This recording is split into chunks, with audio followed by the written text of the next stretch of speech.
Administration. And SPA Bhopal, in association with Kerala Institute of Local Administration, is hosting this event as a dialogue session on this auspicious day. It is part of our Institute Foundation Day too. If we look into the need for development activities from the point of view of various development issues, Kerala Urban Dialogues aims to facilitate formulation of a larger policy agenda for the state. So in this purview, we are working in tandem with Kerala Institute of Urban Development for this dialogue series. So as I mentioned earlier, we have various activities lined up in this. There are two more dialogue series that is part of this initiative. So in that series of events, we have got our first event in which we have our speakers going to deliver lecture on various aspects related to land contestations and negotiations in the urban landscape. And our invited lectures are going to be delivered by Professor Vidyadhar K. Phatak, and he is one of the leading urban planners in the country with almost 40 years of professional experience, and has conducted significant research on issues related to housing affordability, public land, and land-based fiscal tools and reforms related to urban planning. Professor Phatak retired from Mumbai Metropolitan Regional Development Authority as its principal chief Town and Country Planning Division in 2004. Since then, he has been an independent urban planning analyst and a consultant too. He was the director of National Housing Bank from 2006 to 2012, and he served in various other positions before. Since 2004, Professor Phatak has been involved in various activities related to urban and land use related activities. Moving to our second speaker, that is Professor Amida Bide, currently the Chair Professor, National Jal Jeevan Mission and Dean of School of Habitat Studies at Tata Institute of Social Sciences, Mumbai.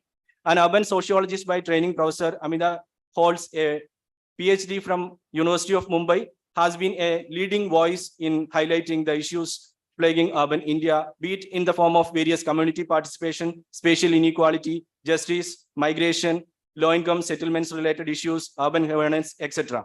So she is also part of Government of India's high-powered Committee on Urban Planning, recently constituted by MOVA. And she is with us as an external member of the Department of Research Committee for Urban and Regional Planning Department in this institution. So with that, I invite Professor Shivli Mitra, HOD, Urban and Regional Planning Department, for introducing the session details.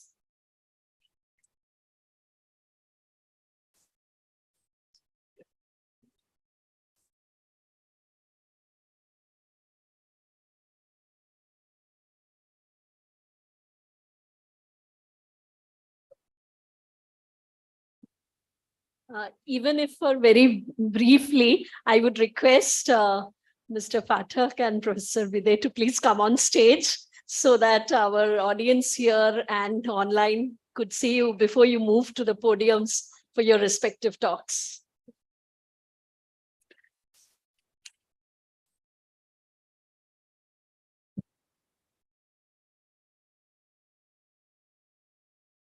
Very inconvenient with the light on, so very shortly.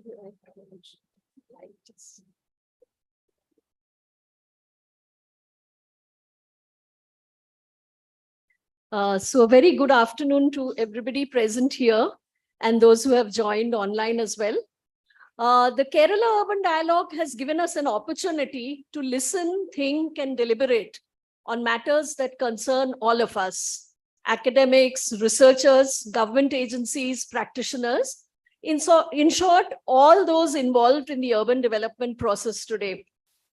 So taking this opportunity as one of the partner institutes, we decided to open the discussions today on one of the most contested topics and resources for urban development, land.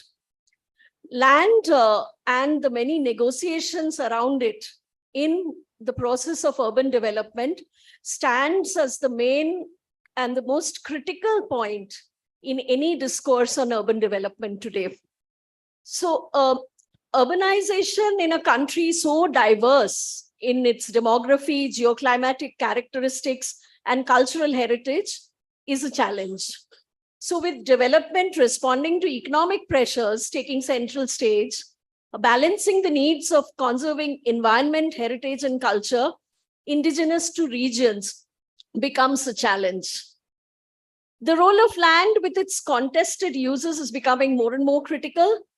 There are distinctly different urban scenarios in different states, in different cities, as we look around in all our research that at SPA and elsewhere we are conducting.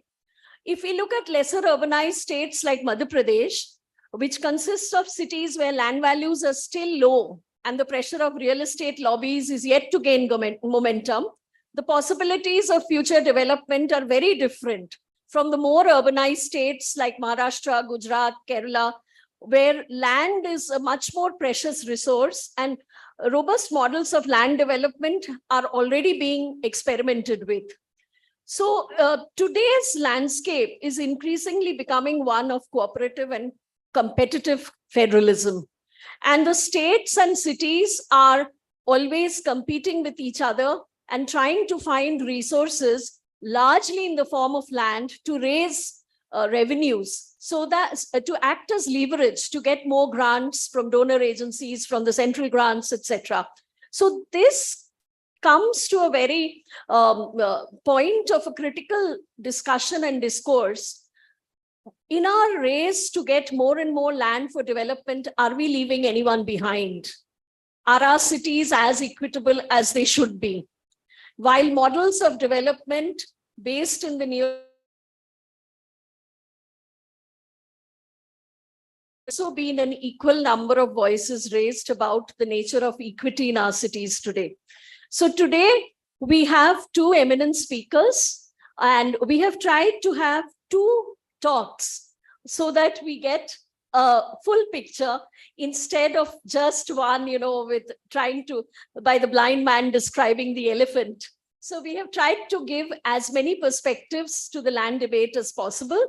So on one hand, we have Shri Pathak talking about land value capture, a promise or a challenge. With his vast experience in Mumbai, it can be, there can be lessons for all of us in various states, whether be it Kerala, be it Madhya Pradesh, be it any other state that we are from. I think Mumbai has led the dialogue in terms of, understanding land as a resource with its limited land. The other lecture which follows by Professor Amita is on conceptualizing the social function of property in India, which is something which I feel our students here and professionals need to be enlightened on. This is something which we have seldom talked about in public discourses, and it would add immense value to see the two perspectives and then open up the entire deliberations, both online and offline, once their two presentations are over. So with that, I invite Shri Pathak for his first lecture, and ma'am, we would be calling you up shortly as well.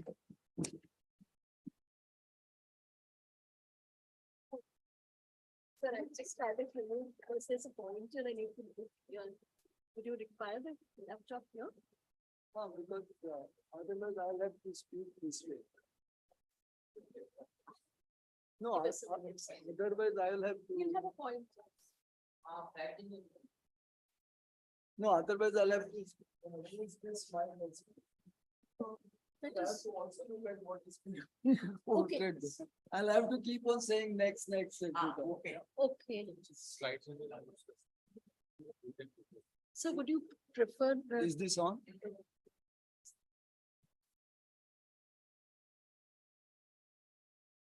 Hello. Hello. तो अभी चालू कर दो. हाँ, okay. So before the first slide of the presentation comes on, I must thank SPA Bhopal for inviting me to this lecture, and also for the kind introduction that was offered.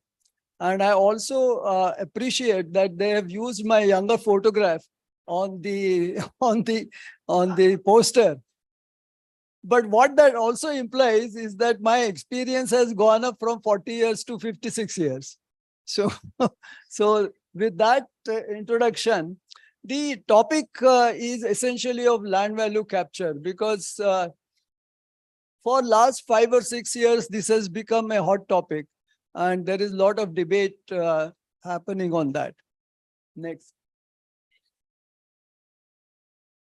So what is the rationale for land value capture? Next. This is quite old. In 1848, John Stuart Mills first said that the land values increase not because of the effort of the landowner, but because of the effort of the community or the state. And therefore, it is legitimate to tax such land value increases. In 1879, Henry George wrote his book called Poverty and Progress. And he also said that the landowner has no right to rent on land. And rent not in the sense of rent, but rent as the what you get out of the factors of production. And he argued that 100% of that rent should be taken away by the state. And he argued that that should be the only tax. No income tax, no excise, no GST, nothing. Only one tax on land. Of course, this has not been followed much, except in few cities where the tax rate for the land is higher than the tax rate for the property, the buildings, which is not the case. I think in most municipalities in India, it is reversed when it is used in that sense. In 1976, the first Habitat Conference also then reiterated the importance of land value capture. And the three words which are repeatedly used is windfall, betterment, and unearned income. And all these three are liable to be taxed. That is the rationale behind this. Next. So I think before going further, these will be the important questions. What is land? And is it a property or is it a resource? And there is a big fight which continues on this. But it is both. The simple answer to that question, land is both. It's a resource as well as a product. And what is property? Property is the product plus a bundle of rights which go along with it. So land is not just the area of the land, but the right to use land also goes with the property. That is the sense of property. And every society, every nation, based on its perspective on variety of issues, brings these kind of views on land into the constitution and the law, as we will see it little later. And what is value of land? That is always, value is a very loaded word. So what is value of land versus what is price of land? And then becomes a big issue. Are you capturing the land value or are you capturing the land price? So there are two streams along which these things have evolved in India: the legal stream and the planning stream. Next. So first we will look at the legal stream. What is the legal strand in terms of looking at land and property? So before independence, there was a Land Acquisition Act of 1894, which in a way accepted that there is a private property and it can be acquired if it is required for public purpose by paying compensation. That was the simple assumption in that law, but it was weighted against the landowner because certain considerations were left out of consideration. And then once you notify the land for acquisition, on that day, whatever compensation is payable would remain unchanged. This was later changed during 80s, but otherwise that was the idea. In the Constitution in 1950, property was considered as a fundamental right. So to acquire, hold, and dispose of property was the fundamental right. And going along with that, the compensation was payable if you are acquiring the property. Both were enshrined in the Constitution. Now, the way in which it came into constitution itself has a big history, because when the constitution was being discussed in the assembly, there were many socialists, and particularly they wanted to look at land in terms of a socialist perspective, and maximum amount of discussions took place on this.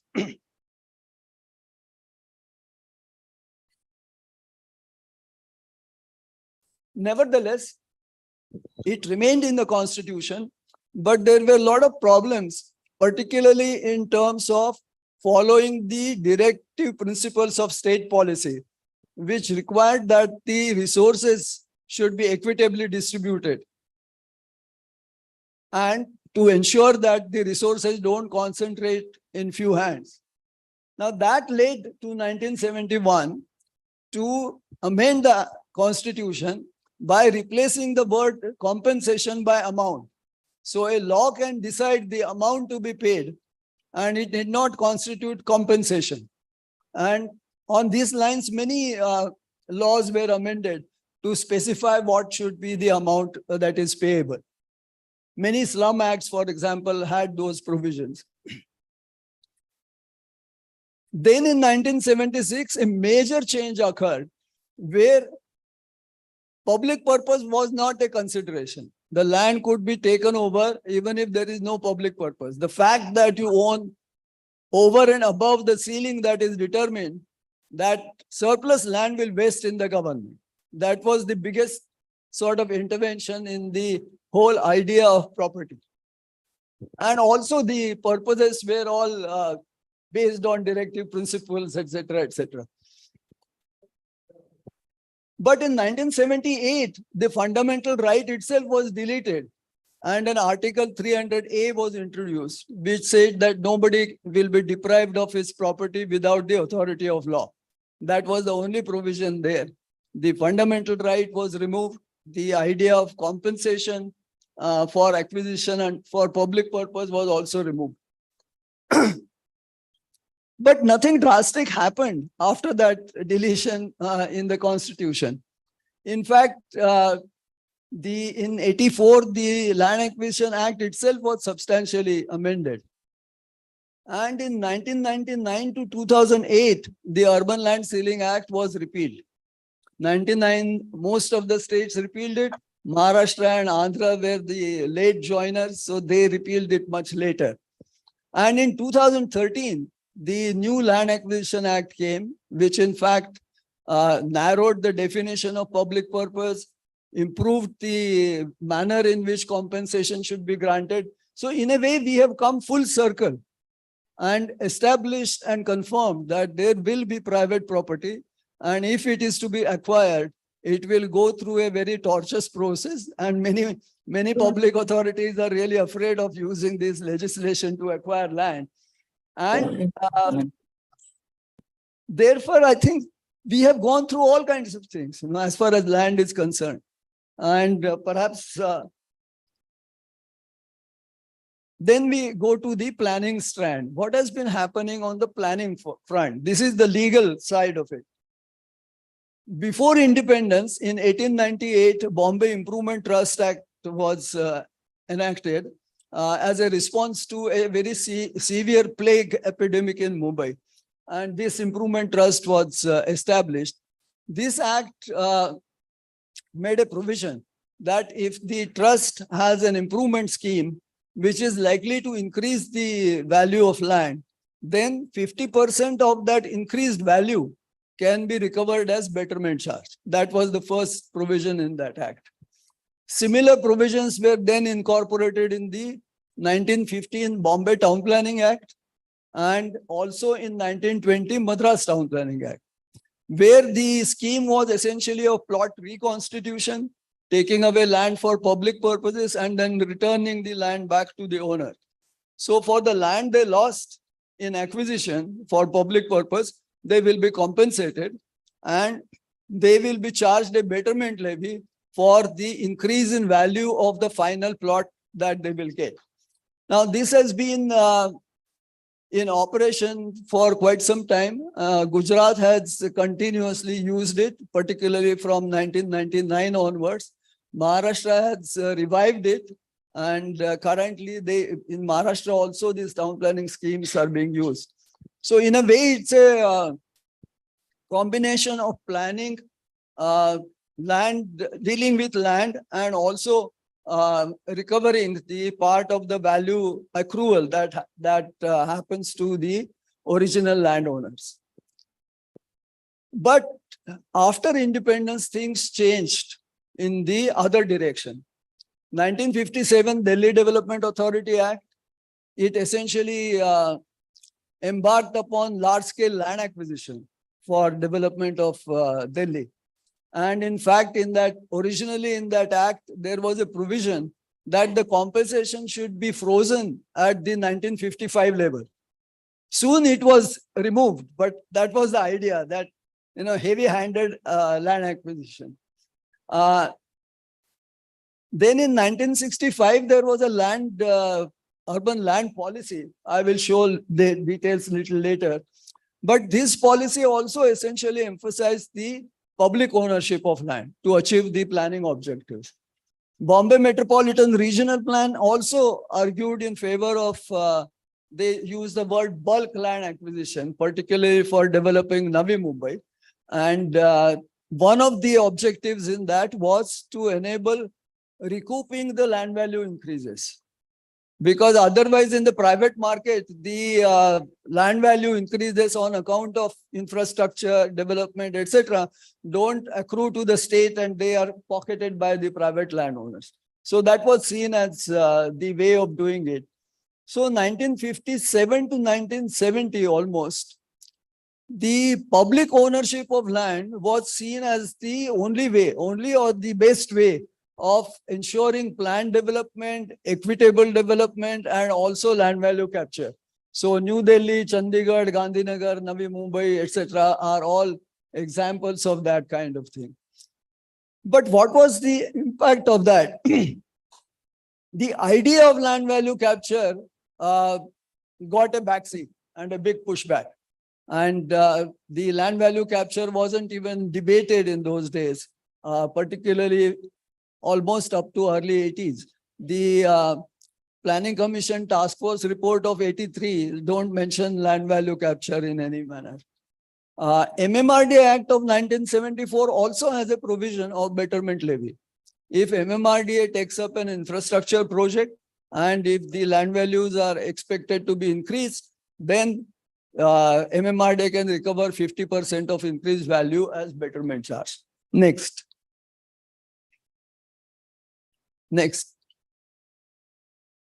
Urban land policy.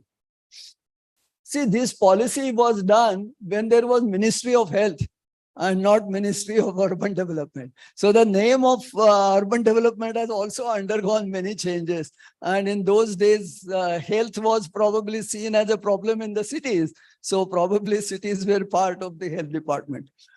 These 4 points, I won't read, they are nice English, well-known objectives. But what they said that these 4 objectives can only be achieved through public ownership of land. And this, in a way, sort of prevailed as the dogma for many years. Next.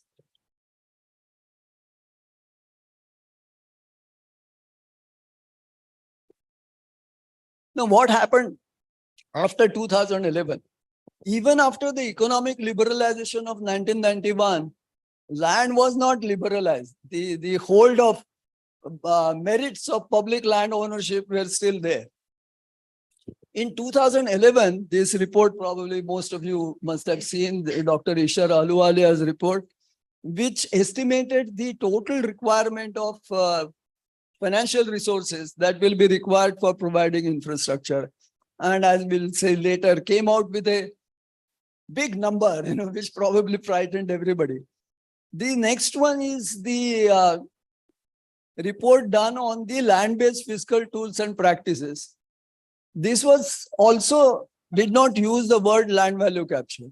It wasn't so popular, but it still responded to the need of using land more cleverly in order to get more resources for urban infrastructure. Then this is 2017 Government of India policy. it uses the word value capture financing. Now, for value capture financing, you must first capture the value, that is land value capture. And for capturing that, you must assess what is the value. Otherwise, you cannot do those things. And the metro rail policy of 2017, this was very operational policy. What it said that those state governments which want to take up metro projects and want to use Government of India's viability gap funding, they must accept land value capture measures and make sure that what they collect is made available to the SPV that is developing the metro rail policy. So this has had a big impact in terms of state trying to adopt many things. Of course, in the process, they created a lot of problems, but those we will see in a minute. Next. So that Ahluwalia report came out with a big number, some 39.18 lakh crores as the requirement of resources that are required. And of course, we don't have to go into those details. Next. Of course, this number was not reassessed. It's only World Bank which recently reassessed the number. That's the beauty of our reports. Huh? Once they are written, they are not then monitored whether something is happening in that direction or not. And they have re-estimated. Now it is 67.20 lakh crores. So from 39 to 60. That's the game we are good at. We keep on re-estimating the things. But this report was essentially written for assessing what is the scope for private financing in the infrastructure. And then they identified many problems in that. Next. Now we come to the more operational things. VCF is value capture financing. So for value capture financing, you must first capture the land value. And all land value capture tools are land-based fiscal tools. But all land-based fiscal tools are not land value capture tools. And these distinctions are very material in terms of putting things into practice. Next. And this subject is sort of multidimensional. And many times it's considered very as if it is only a fiscal tool. And how to get more money out of it is the only consideration. But that is not the case. There are ideological perspectives which decide what is property, what is land, and what do you do with that. Constitution and legislation, urban planning and its objectives of doing things, urban public finance, because finally you are resorting to taxation and uses of those tax revenues. And of course, land and real estate economics, because that is what is going to give you or allow you to convert value into price, which then you can capture, because capturing value by itself is not very feasible. Next. This I'm putting forward as a comparative statement because that is very important. In UK, particularly after the Second World War and during that period, there were a lot of claims for compensation on account of planning restrictions which were imposed. So for every planning restriction, if the owner starts claiming compensation, then there will be a problem. So they appointed a committee under a retired justice called Uthwat.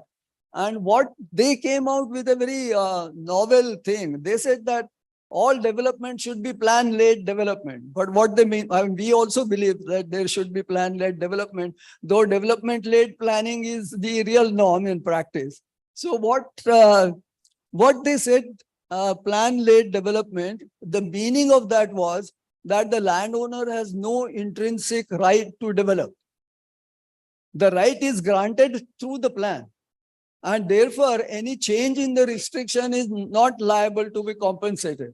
So this committee got very cleverly out of the problem of compensating the restrictions imposed on the development. And they made some fiscal provisions for betterment, etc., etc. In fact, one of the thing that they said that the compensation and betterment are two sides of the same coin. And they should be balanced. Yeah, You can't have only compensating mechanism without having the charge for the betterment. But those were not successful and they never really materialized. But therefore, in UK, there is no TDR, no sale of FSI. Now, as against that, in US, there is a very strong sense of private property. In UK, what is commonly said is all land belongs to the crown. That is a standard one. It used to be said in India also in the initial years, all land belongs to the crown. But in US, that is not the case. There is a much stronger sense of property. And when planning restrictions were imposed, there was an apprehension that people will say this is regulatory taking. Taking is the phrase used in US for acquiring property without paying compensation. So this they said that it is virtually the regulatory taking. You are not really taking our property, but you are making it useless through your restrictions. And therefore, the TDR emerged in US, particularly for farmland conservation and heritage conservation. That if you are not allowed to use fully, then you are compensated by way of granting TDR, transferable development rights. And US also uses impact fee. Now, impact fee is a very critical word which is missed in most of our discussions on LVC, etc. Fee is not a tax. And fee must satisfy the condition of rational nexus. That what you charge and what you give, there should be a rational nexus. Otherwise, it's not a fee. And the courts have ruled out such things in US. Brazil.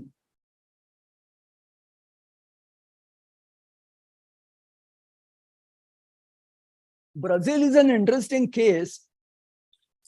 They said land value gains must be available to society and not to individual landowners. That's the fundamental principle they accepted and changed the constitution, allowing planning authorities to restrict the development rights. For example, in Sao Paulo, they decided that the right which is available to the landowner is FSI 1. And anything above that, in a way, stands nationalized and owned by the state and the planning authority. And then they adopted the policy of pricing the FSI. So if they allow extra FSI, they will price for that. Even in some cases, they went for auctioning the development rights, which is to be used in certain desired areas, like, for example, new CBD center or some such kind of thing. And so they went to the land value capture in its extreme sense, that you put it to auction and whatever is the maximum price you get is the thing. Now, in our case also, we tend to use this phrase sellable FSI and premium FSI, but the sense that it is owned by the state is not available in India. And that is the problem that we face. In India, property is no longer a fundamental right. In Mumbai, 1991, TDR was adopted as a way of compensation.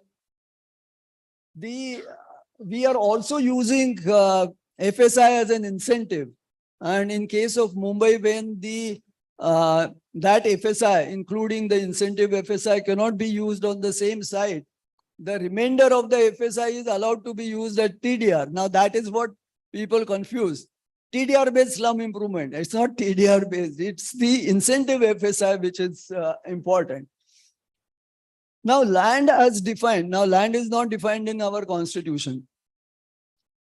So, land is defined in other laws, land acquisition law, town planning law, etc., many land revenue codes. So, they all define and they say land includes benefit arising out of it, which essentially means the right to construct. So that right has not been nationalized and taken away by the state. It remains with the landowner. And what planning can do is put restrictions which are justified on health and safety grounds, as in the older phrases, or as the economists say, the externalities. So to control externalities, you can put the planning restrictions. So that is the nature of land as distinct from what is obtained in other countries. Now, here again, how land is looked at is not necessarily political philosophy. Singapore and Netherlands both are in a way market economies, but both have very large scale land ownership, public land ownership. And Singapore in a way froze the compensation on a particular year, and now they almost have 75% of the land owned by the public agencies. So it is not something to do with capitalist versus communist, but it is what that society sort of adopts. Netherlands, perhaps because of the natural condition, the most of the country is below the sea level, so naturally you can't have too much of private property. Next. Now, what are the various instruments or broad classification of instruments available for land value capture? One is development based and the other is fiscal. And this is a book which was published by World Bank particularly for the transit oriented development and transit development. And this is, I think, in a way, a significant publication in terms of this particular subject. Next, let us look at development based. Now, development based essentially comes out of use of public land. And it could be traditionally publicly owned land like parts of wetland or some of the denuded forest or something, if it is diverted. Now, of course, it's more difficult to do that way. Land acquired for public purpose, like new towns, etc. That is also a category. Land acquired for a particular public purpose, now not required for that purpose. Now, that also remains, according to the judgments, for the public use, for any other public use. Underutilized public land, that there are many cases because the land owning public agency doesn't look at it as a source, as an asset, and they don't calculate what is the potential. So they don't calculate land as NPA, though many public agencies probably hold land as NPA. And there is a lot of underutilized public land where the use has become obsolete.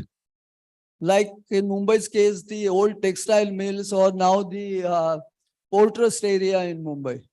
The best example of this is, of course, the London Dockland, where the entire docks closed down and it was turned into a big financial district development.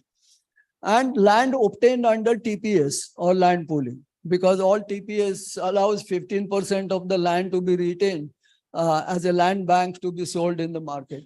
So all these various varieties are there. This book, again, written by World Bank, George Peterson, Unlocking Land Values to Finance Urban Infrastructure, covers these details in terms of how things are done in many places. Interestingly, in many countries, the defense land is falls in that category where it is underutilized, and they have developed big policies. Canada and Australia are the examples for that. And this again is a World Bank working paper which looked at Ahmedabad in more details in terms of inventory of all public lands in Ahmedabad and whether they are underutilized. And if underutilized, what is the value? So that these two are again very relevant reports in this regard. Next. Now, if you are using that public land, what are the ways of doing that? So disposal of land and real estate is, of course, the way in which it could be operated. Sale by way of freehold, but most of our legislation do not favor freehold, so it has to be leasehold. And in leasehold itself, there are three different ways in which you can do it. A smaller, no premium, but substantial annual lease rent. Substantial premium, that is and a very nominal lease rent. Now in BKC, there is no premium at all. There is no lease rent at all. Everything is taken upfront. And the third one is leasing the development rights and not the land. This is adopted in BKC as well as Gift City near Ahmedabad. And joint development or PPP. Now, this is becoming more popular amongst the metro rail development. Now, this is an example in Pune where the development authority is leasing 9.7 hectares land to the developer in order to jointly develop that property, which will in turn help finance the metro. Next.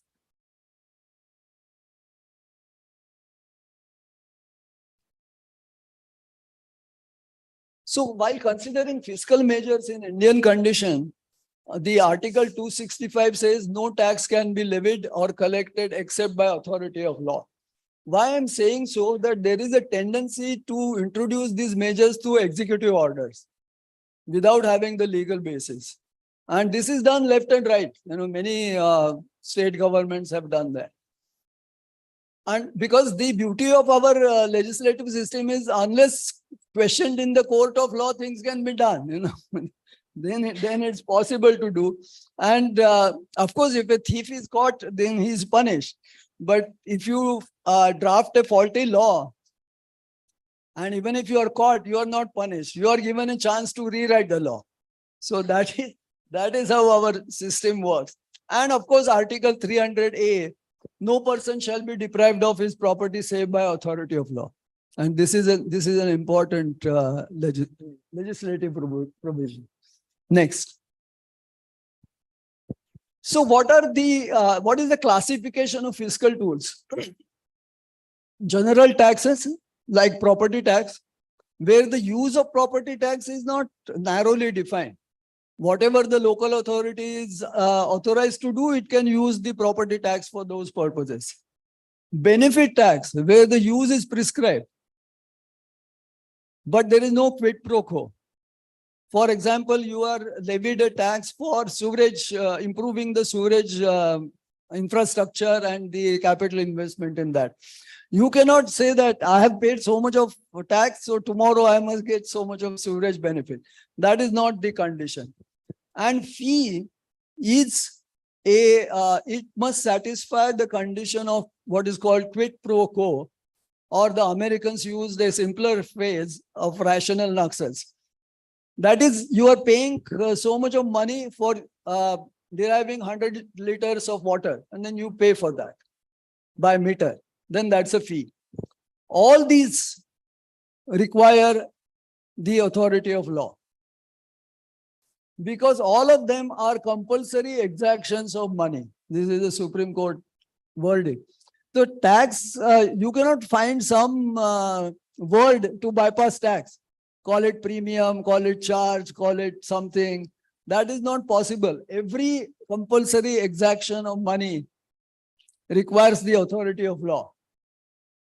And the fee, the payment levied for services performed or benefit of fee payer, unlike a tax, requires legal authority. So this also requires legal authority. There is an exception to that, as the Supreme Court has done, but we need not get into that. Next one. Now here we go into some details of taxes or the fiscal measures which have been used. Property tax is the most commonly used. It can be LVC if the tax base is periodically revised. Many cities find that itself as a problem, but if the base is revised periodically, it can become LVC. This is not VCF, because you cannot use it for a particular purpose as such. And in most cases, it is spent on operations and maintenance expenditure. Nothing much is really left for capital investment. There are some cities levy water and sewerage benefit tax, like for example, in Mumbai. Then it is LVC since the tax base is periodically levied. And it is also VCF because its use is legally determined. That the revenues coming out of this cannot be used for buying cars for commissioners. It has to be used for water or sewerage.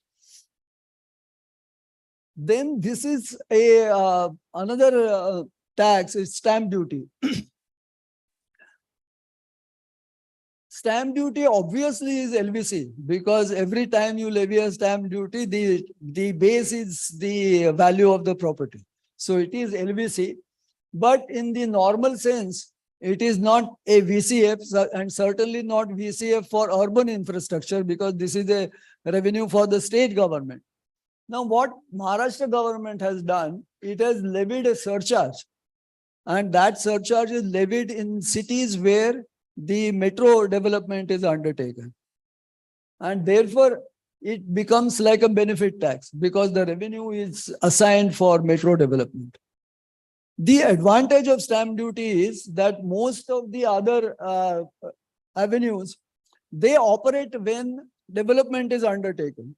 And in many metros, it is seen that the metro passes through already built areas, and there are not much of new development. But there is a transaction of the floor space that already exists, and that transaction value keeps on increasing. So stamp duty comes out as the only way of capturing that increase in transaction values, though the buildings are the same as they were.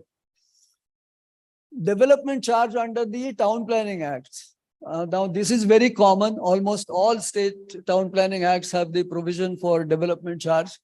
And it is not LVC.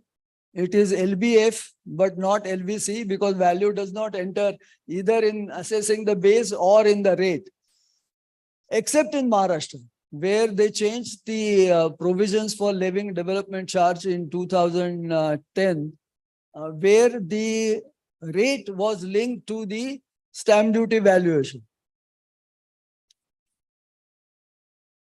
That report which I mentioned on the land-based taxation had very strongly recommended that all state governments should adopt that the rate should be linked to the stamp duty valuation. Whatever name is used, Jantri in Delhi, Jantri in Gujarat, circle rates in Delhi, in Maharashtra it is ready reckoner, in Tamil Nadu it is guidance value, whatever you use in MP also.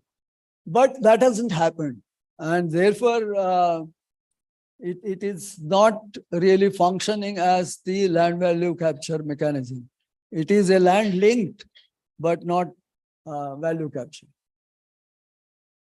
Contribution in TPS is obviously LVC, because it goes into the details of valuing the value of the final plot, value of the original plot, etc., etc. But that is in theory. In practice, it is more like cost recovery. Betterment levy linked with infrastructure projects. It is provided for in MMRDA, but never used in last almost 50 years now. And charge for additional FSI. This is also in the nature of a tax and not in the nature of selling the rights which are with government. And this depends upon how it is devised. Now in Mumbai, there is a charge which is very strangely named, called compensatory fungible FSI, and it is charged. And and the revenue coming out of that is assigned to a particular project of building a coastal highway. So then it acquires the nature of a benefit tax, which is VCF in that sense. Next. Now, some international examples, because we have a tendency to pick up phrases from the international experience and use them here. So some funny cases also I will mention here. In USA, impact fees are not LVC, because it has nothing to do land value capture. Land value doesn't even enter into the calculations. So this is assessing the infrastructure investment that a public agency has to do to support new development. And that new development person has to pay an impact fee. And that is where the US courts have laid down this rational nexus principle. In Canada also similar fee charge, but they call it development charge. So that is another confusion. So which one should we pick up, development charge or impact fee? Development charge is already used. So in Ahmedabad, impact fees are the charges levied for regularization of unauthorized development. The funniest way of using international phrases. And in Hyderabad, this is an additional charge for high-rise buildings. No relation to value. Just because you are increasing the height, you pay something more. And that is called impact fee. Nor is it linked to any investments. So it's not a fee in that sense. In UK, there is a community infrastructure levy. It's like a development charge, but every city has to arrive at the rates based on the infrastructure assessment. How much you will have to spend, and then accordingly derive the rates for this community infrastructure levy. In USA, they do tax increment financing, but that is for reassessing the base on account of provision of infrastructure, and then isolate the revenues coming out of that increased base to debt service the municipal bond. Fortunately, nobody has picked up that phrase in India as yet. And we don't even have the practice, much of practice of municipal bonds. Brazil is sale of development rights, and this is truly sale of development rights because of their legal provision where the development rights vest in the state or the planning authority. So in India, actually, that is not possible, though many people use that phrase rather glibly, sellable FSI, sellable FSI. You can't really sell FSI.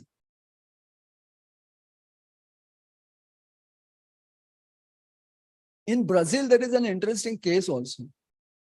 People went to the court saying that this is double taxation. We normally pay taxes and fees on our development. Now you are levying this additional tax because we are using extra FSI. So court said this is not a tax. This is a transaction between two parties. The state owns the development right. It is selling those development rights to you. We have no business in this. Now, such a thing has never been claimed in India, nor have the courts taken that kind of a view. And Mumbai, of course, has went through that kind of case law. Next. So where are the right type of instruments for right type of development, broadly speaking? So greenfield transformation due to metro, development charge rates based on market prices is the right way of doing things because a lot of new development will come up. Older areas with potential for redevelopment, development charge with extra premium FSI. Premium, I'm using that word, but the extra tax on the extra FSI. And relatively new areas unlikely to redevelop, but transaction at increased prices, then the stamp duty is the right way of doing things. Okay, next one. I won't go into the details, but NIUA has come out with 2 knowledge products. I mean, they find always good phrases to describe things. Knowledge product means booklets. So 2 booklets they have issued on using value capture financing for transit-oriented development. Those who are interested may have a look at that. Next one. But there was an interesting study done by WRI in Bangalore because they used this charges on extra FSI as a way of land value capture for Bangalore Metro. Interestingly, of course, the charges for FSI has nothing to do with land value. The government decides that we are going to charge so much. It has nothing to do with what the prices will be, etc. So they came out with, this is an empirical study, and it in a way shows the problems in adopting these measures. LVC remains untapped due to weak governance. Now, due to weak governance, many things remain untapped, but this is also one of them. Gaps in urban planning framework, impediments to successful TOD and LVC. Because LVC and TOD has been reduced to granting 4 FSI and charging for that. And many cities have adopted this. Resentment towards LVC mechanism. Opposition to premium FAR to prevent over-densification, etc. The usual resistance for those kind of things. And lack of a benefit district framework. which are the areas which are going to be benefited by metro, and only those should be really charged because those will get the value benefit as well. So how Maharashtra has done that stamp duty, they have applied that 1% surcharge on the entire city instead of limiting to the benefiting area. Next. So some critical issues about FSI, TDR, impact fees, and regularization charges. Next. Now, this is already described, but it is listed here that what is the nature of FSI? And FSI is a restriction which is imposed by planners on account of the health and safety and externality considerations. But that does not mean the development rights over and above the FSI vest with government and therefore they can be sold. So FSI has to be used in that sense that it is a tax.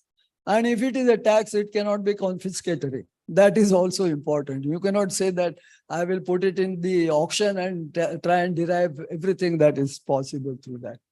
Next one. Now, some economics about the FSI and other restrictions. This is the floor space on the x-axis, demand for floor space, and y-axis is the price. So the demand decreases and the supply increases with price. Demand increases with the reduction in price and supply increases with the increase in price. If the FSI into land zone for development gives you the total floor space.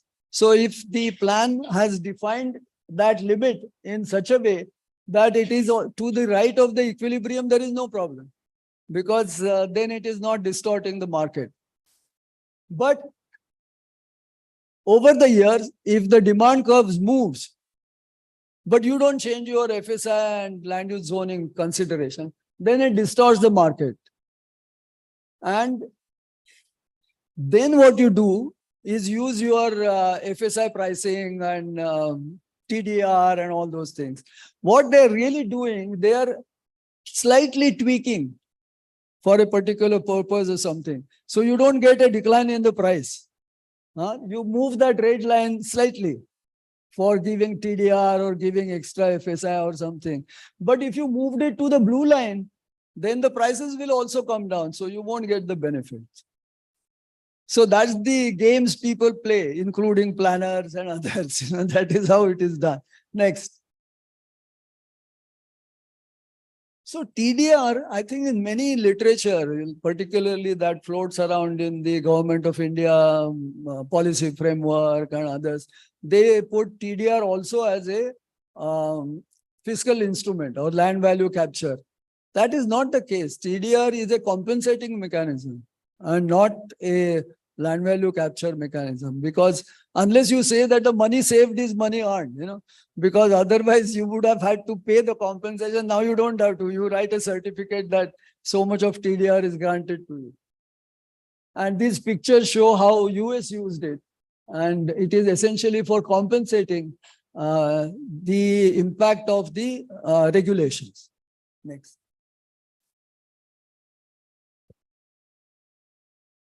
Next.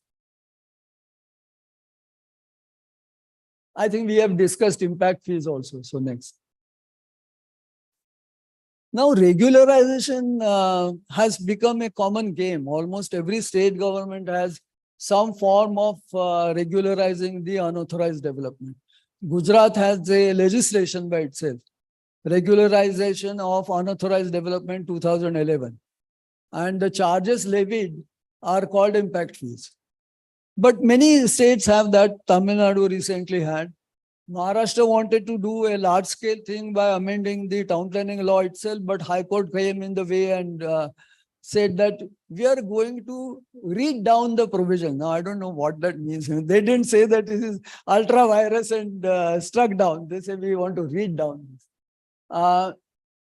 Similar kind of things have happened in Maharashtra, where the cities have expanded in an unauthorized manner. Legislation was passed to authorize them by charges. In Andhra, when the urban land ceiling was there, the violation of Urban Land Ceiling Act was also turned into a fiscal instrument because you approve that and gain money. So in the court, they said that we are earning 250 to 300 crores of rupees every year. So why should we remove or repeal the Urban Land Ceiling Act? And in Mumbai, for condoning every regulation, there is a charge. So people feel that it is only paid under the table. No, it is paid over the table so that there is no problem. That you violate the rule and you pay for that. And in Bangalore, Karnataka is Akrama Sakrama. I don't know what it means, but it is something similar. You know, Akrama is without permission, Sakrama is with permission. So how they are dealt with is a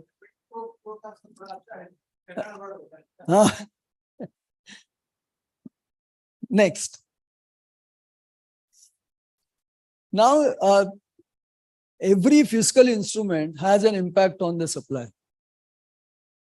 And that is kind of fundamental in public finance. So similarly, if it is floor space and price, and you have the supply curve SS, if you put this value capture mechanism, then the supply is going to move. That will move the equilibrium also. It will move the prices upwards. That cannot be denied. And what is the incidence of that, etc., is very complex because it depends upon the elasticity, whether that line is this way, that way, etc., etc. But this is an important point to be kept in mind, that this is not a unlimited avenue because it will have impact on the prices and other things. Next. So kind of summary, property disposal, if auction, it's LBC, of course. LBFT, but not LBC VCF, like the revenue coming out of development charge, which is linked to only areas and not to the value.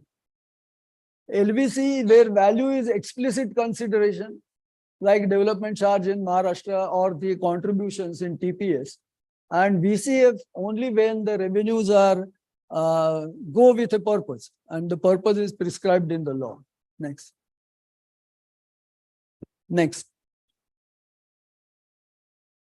Now, this has to be seen in the context of overall public finance framework for urban infrastructure. This is not a silver bullet that alone will help you do everything. So, property tax and user fees are the common instruments. They should lead to some surplus, which gives you debt servicing capacity, which you can borrow money for. And long-term infrastructure investment is best financed through long-term borrowings, because these one-time charges is not the right way of doing it, though it may be useful. And the land-based fiscal tools depend upon real estate market. And if the market fluctuates, your flows also fluctuate. And therefore, it has the uncertainty assigned, goes that with LBF. Next. So some critical issues. Now, this is an example of Mumbai doing an overkill of land value based instruments. It has development charge linked to land value. Over and above that, it has levied 100% development cess without the legal provision. They have just inserted into the development control regulations. There is premium FSI. There is a charge for exempting certain areas from FSI computation, like staircases, lifts, etc. And there is a premium for deviation from rules, like setbacks, etc. So all these are there. And what is the result? The cost of obtaining approval is 54,000 rupees a square meter for residential development and 81,000 for commercial development. So in a way, Mumbai is virtually pricing itself out from competition. No new IT firms are coming to Mumbai. Hyderabad, Bangalore, even Pune are far better competing cities. So if you go for an overkill, then these are the problems, and these are upfront costs. So before you take up the project itself takes 3-4 years. So the interest cost will also get added on to this. And then it becomes a big problem. Housing, of course, in Mumbai is a big problem, but even in commercial, it's a problem. Next. So valuation in Indian situation itself is a problem. How do you value property? And particularly when you want to go into the that you have provided X infrastructure and therefore the value has gone up by this much. Now to do that estimation is virtually impossible and it can become a very contested problem. And that is why people are almost bypassing this kind of thing. For example, MMRD Act has a provision, but in last 50 years, it has not been used. The Town Planning Act's TPS provisions are also used in a different fashion.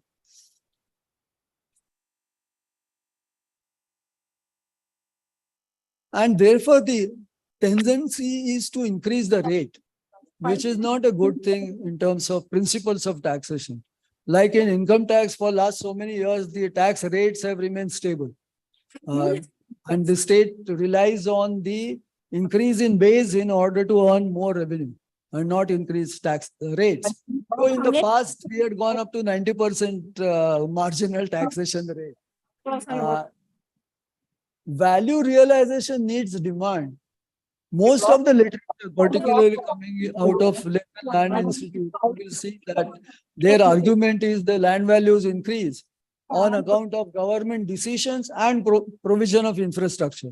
So this is not a one-way linear thing. There has to be a corresponding demand.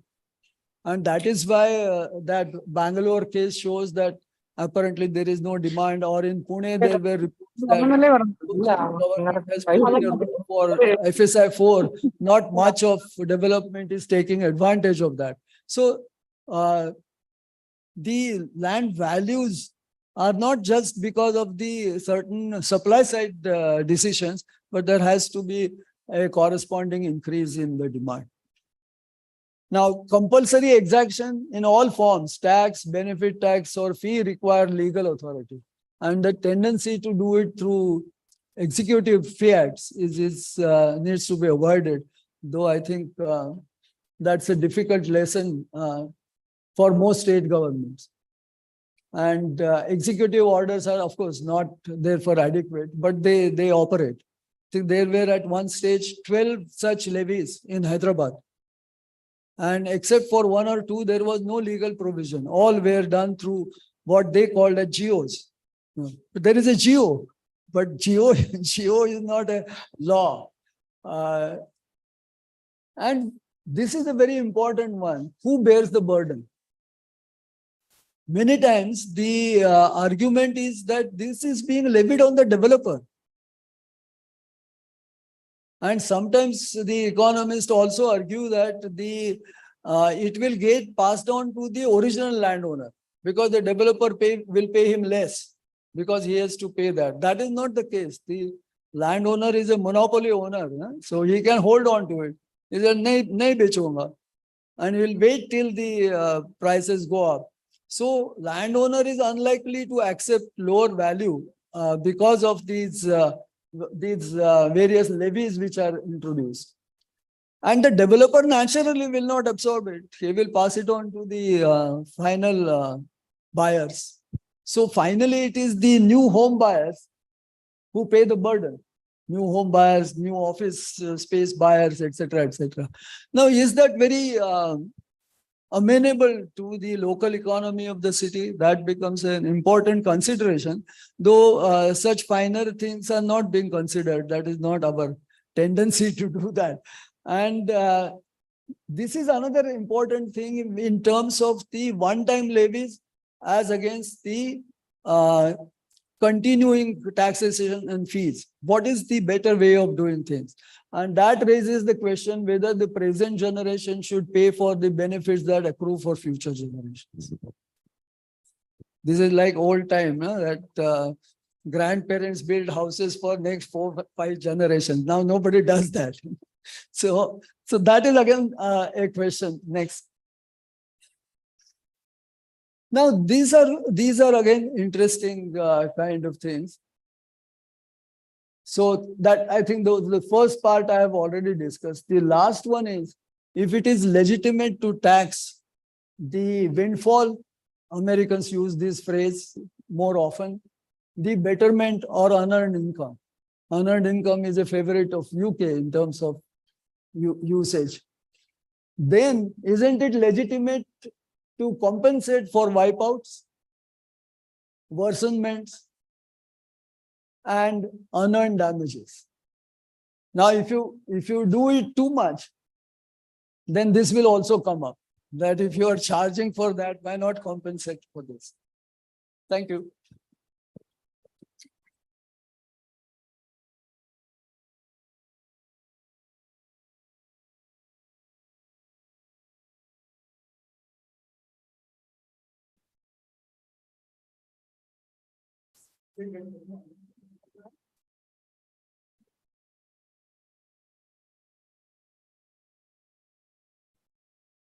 Interesting, very interesting discussions.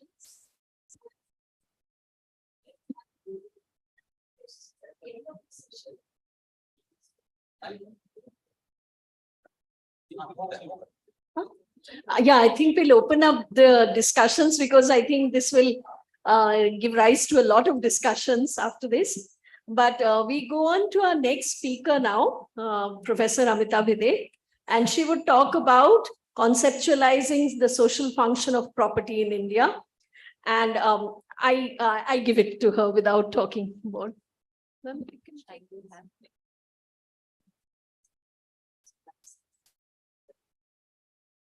Okay. So I'm now going to focus on a very different perspective. But I hope that this is something which is not in some ways contrary to what Mr. Phatak presented, but in some ways, I will say it raises perhaps questions which may be seen as a compliment in some ways, right?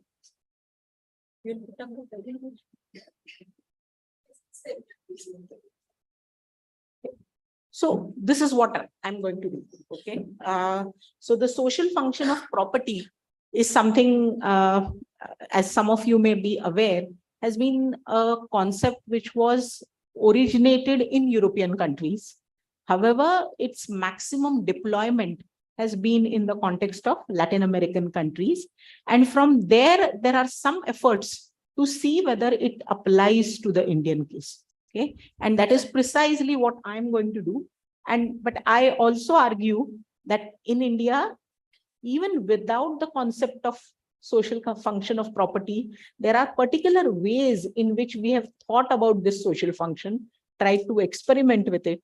Some of these have been failures. And how do we learn from these failures? That is the overall plan. Yeah. Okay.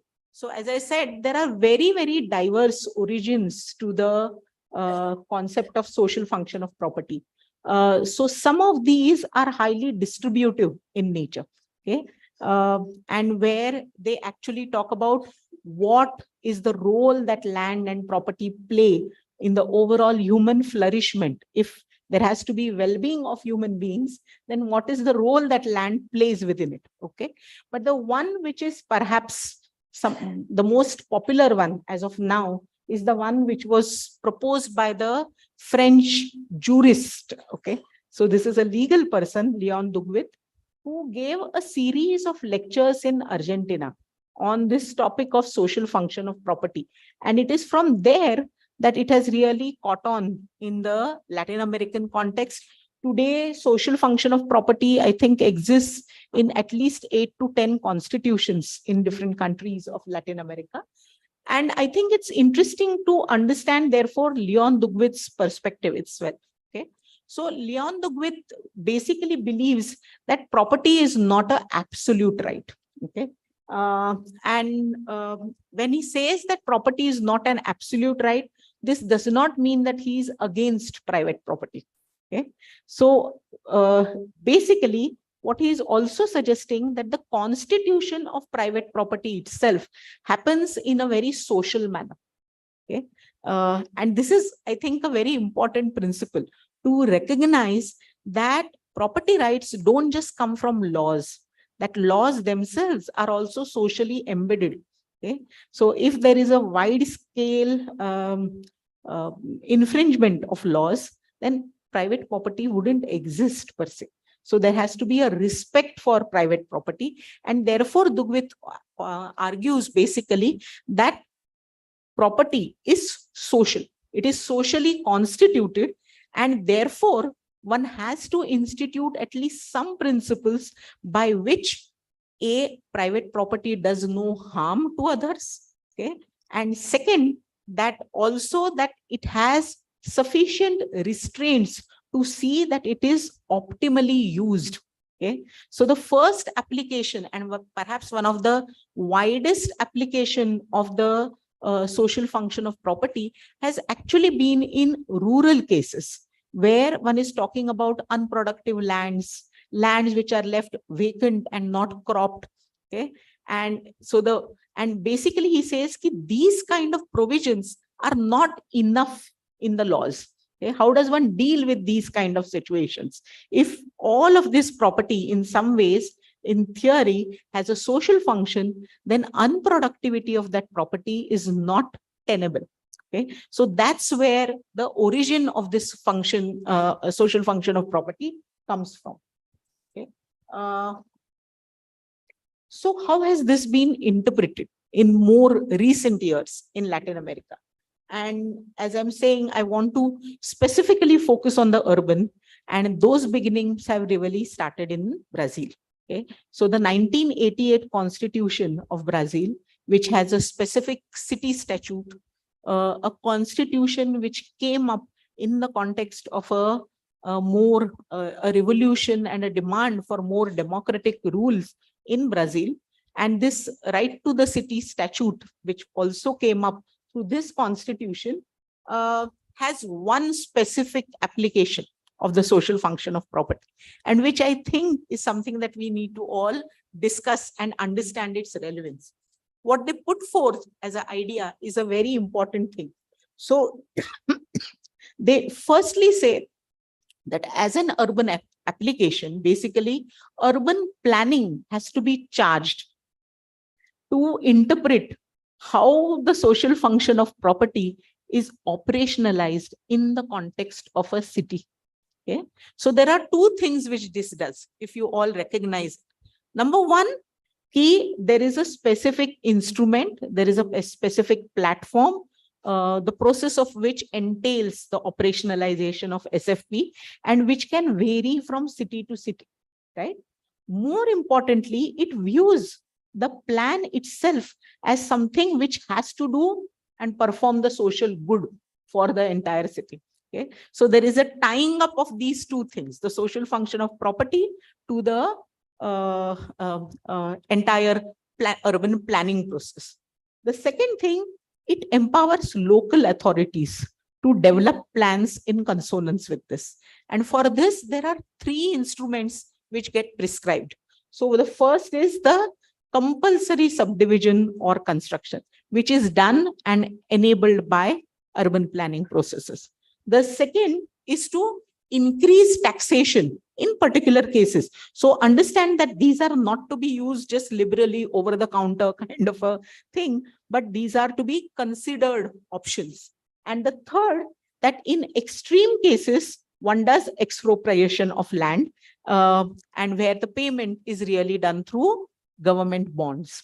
Okay, so these are the three instruments which are described in the Brazilian constitution itself. And the charge for all of this, as I said, has been given to the local municipalities. Now remember that local municipalities have a fair degree of power in the Brazilian context, and where really how these municipal corporations and municipalities operate varies tremendously. So you have highly elitist cities and municipal corporations, and you have other cities like Sao Paulo maybe, or Rio, where the overall texture of governance is very, very different. Okay?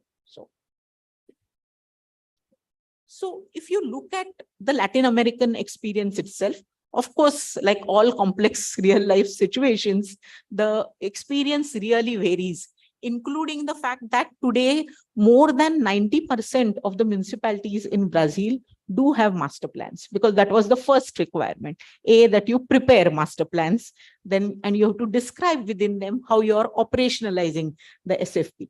But dependent on this operationalization of SFP in particular plans, it is seen that less than 20% of municipal corporations have really been able to adhere to these principles, and plans have often gone fully awry.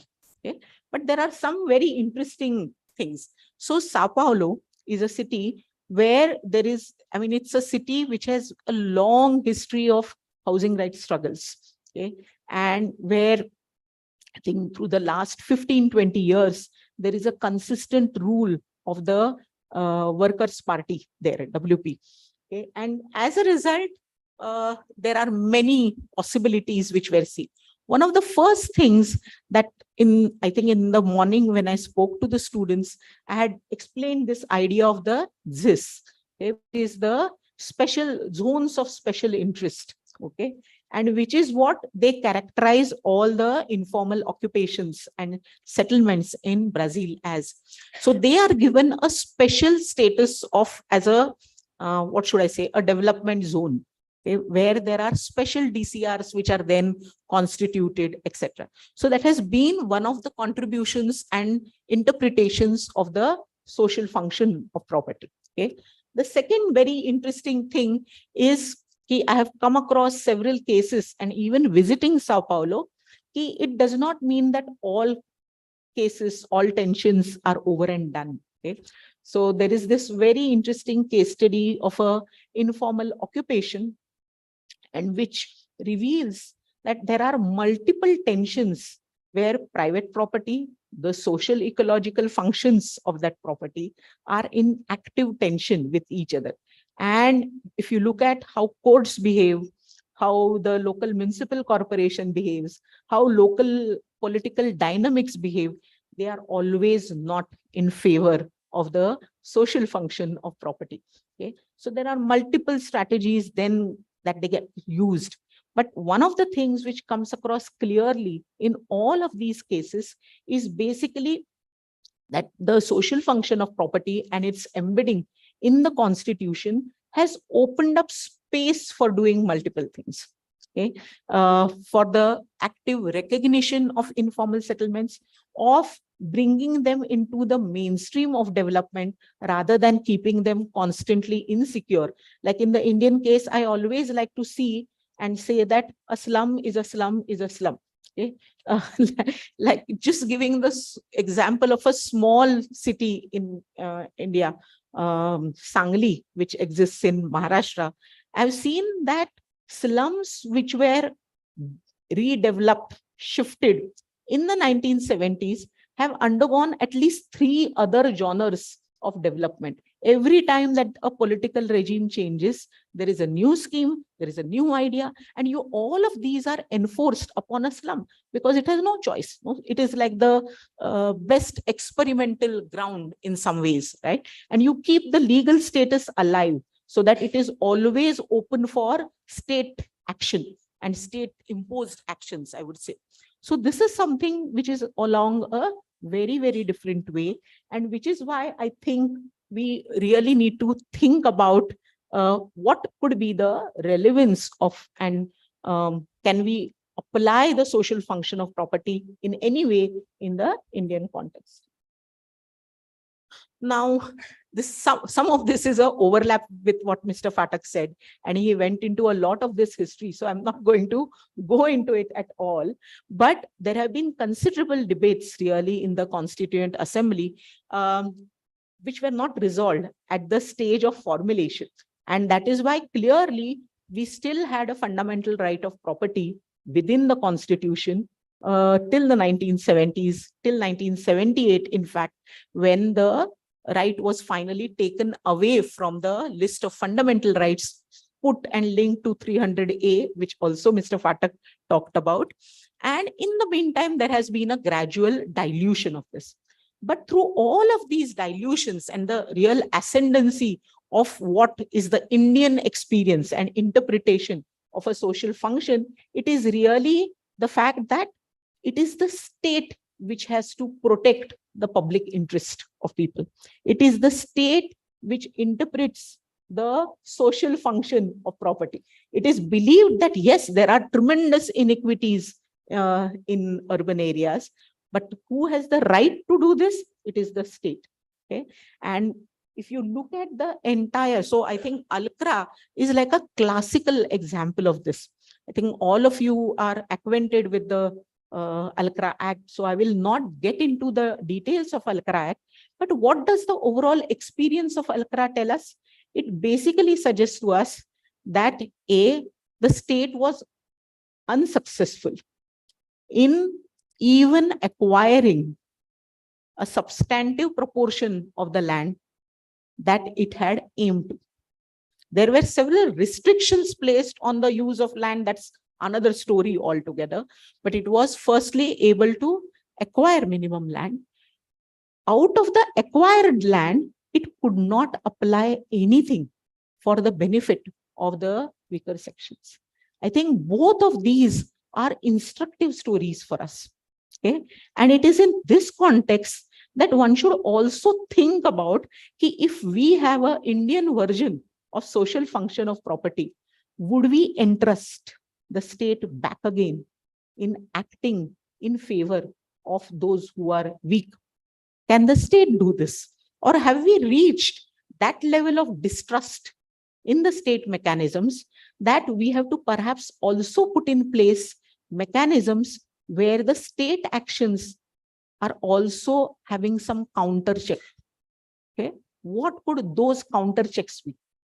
Okay, and that is really the lesson I think that we need to ask. The same happens with land acquisition. There are substantive proportions of land which are owned by different public authorities in all cities. How are those lands utilized? Okay, and I think that is a very important question. As opposed to that, today, housing rights activists give a completely different slogan. They say, "Jo zameen sarkari hai, wo zameen hamari hai." Okay. Now, I want to just put these in counterposition to each other. And it is from these debates that we have to recover an idea of what is the social function of property in the Indian case. Should we even contemplate it, or now our fingers are burnt? No more alcras, no more acquisition. We should not. I am still an optimist.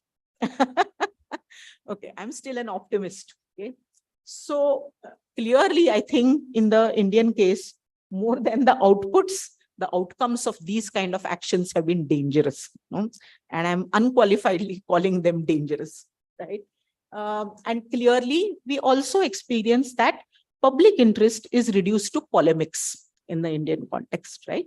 There is no real benefit that accrues. And clearly, therefore, Indian state is unable to use land for the purpose of weaker section. I mean, that is our experience with planning. That is our experience with other kinds of initiatives as well, right? And there is definitely an emergent nexus, I think, with all of the actions that we have taken so far. What they have led to is really a nexus between landowners, developers, politicians, and government officials, right? Where multiple things happen, where property titles are kept unclear. Okay, we go into a digitization regime, but yet property titles are unclear. Okay, there is no inventorizing of government land at all, right?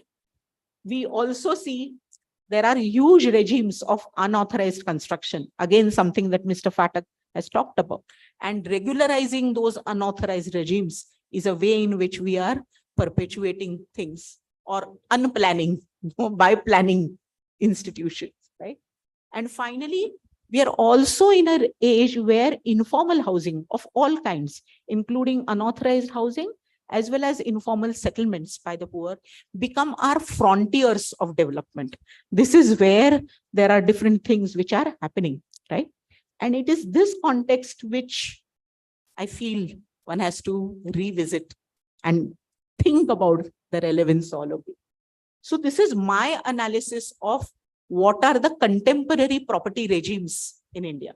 I'm sorry that the letters is so small, but I see that there are currently three kinds of tensions which are really happening within the country. The first is there is a move towards digitization and confirmation of property titles, not inventorizing, but confirmation of property titles. There have been some bills which are pending with the central government, with the parliament, yet to be introduced. But this is a clear move. Like Andhra Pradesh has already moved towards these kind of confirmations, so has Telangana. Some other states are kind of backing up. This is a interesting trend. It can create many complexities because in our situation, there are so many people who are currently dependent in many ways for livelihoods or for living on different kinds of occupations, I would say. Okay. And they are allowed in some ways with the knowledge of landowners sometimes, with the active participation of landowners sometimes, or someone below them. And there are all kinds of transactions on which through which they are conducted. The second is the state. And while we talked about land captures, I call it as the efforts to participate in speculative governance of land by the state. Okay? I see it as nothing else. Whether the state has expertise to do good speculation is also something that I do not have good insight about, but that the state is trying to speculate, there is no doubt. For example, today, most government authorities, central government authorities in especially, have formed separate either agreements or they have formed separate units for the real estateization or the corporatization of their land assets. Okay, so how all of these are being given away? Several cities which were constituted by the public sector, if you look at cities like Bokaro, etc., where there have been substantive public lands. Today, all of those public lands, the industrial portion is reducing. Okay? Several officials within these corporations have taken away land parcels already through their associations of different kinds. And what happens to informal settlements over there? They are driven out because they are informal. Okay. So this is, I think, a very, very big context about how speculation is and the privatization is impacting basically the existence of these people. The third, I think, is it is also evident to me if one follows the housing discourse for the last 20-25 years from land-based programs, housing programs, one is clearly moving to much more built form, okay, or moving through the housing finance route. Okay, I will not go into also the details of housing programs of how eligibility parameters are being shifted, benefits are being shifted to other groups other than perhaps how EWS is redefined and LIG is redefined and so on and so forth. But these three trends within the contemporary property regimes are very, very critical. And I think given the fact that in our cities, we are yet talking of an incomplete urbanization. Okay. So on one hand, we set up the scenario that we have to yet urbanize. No, I mean, all consultancy reports talk about urbanization yet to happen. Okay. On the other hand, there is no consultancy report which talks about who are the people who are going to come into cities. Okay. What is going to be their income level? What are their social characteristics? And if you begin to look at some of these demographic trends, it is evident that in our cities, it is informal development which is happening at the most. So if you are to deal with this kind of a urbanization of poverty, you will really need to think of a different regime of how do you create space. It is not just constructing buildings or constructing and investing in infrastructure, which is going to help our cities. Okay. It is being prepared for who is going to come to the cities, right? And therefore, I ask and say that it is important to reconceptualize a social function of property in India. I'll move into a different terrain and really indicate possibilities for doing that. Okay. Sorry. So this is really an indication of possibilities. Okay. And I'm trying to move away from the state takes control, etc. And just so first, can all property follow the rule of productivity? Okay. And what does the rule of productivity say? That if we are thinking of land as a fairly scarce commodity, so I accept that private property has to exist. Okay. Okay. But if we regard land as a scarce commodity, we should also be accepting the fact that it has to be used in the most efficient manner. That land should not be allowed to remain unproductive. Okay. And if we look at our cities, you will see that there are vast acres of land which are unproductive. These may belong to private owners who have, again, because in several cities now there are land banks being created. Okay. We are going back to a monopoly regimes. We also have, even now, several public authorities owning large amounts of land. So can we apply this rule and how? It's a thought to be given. The second is really how do we place restraints on or punitive taxation to really fulfill some amount of distributional dimension. Okay.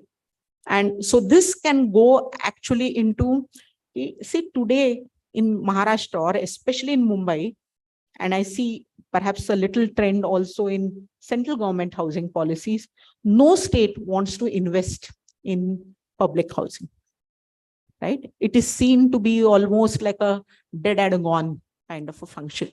Now, in these kind of context, is it possible to think of some taxation to fulfill the distributive dimension?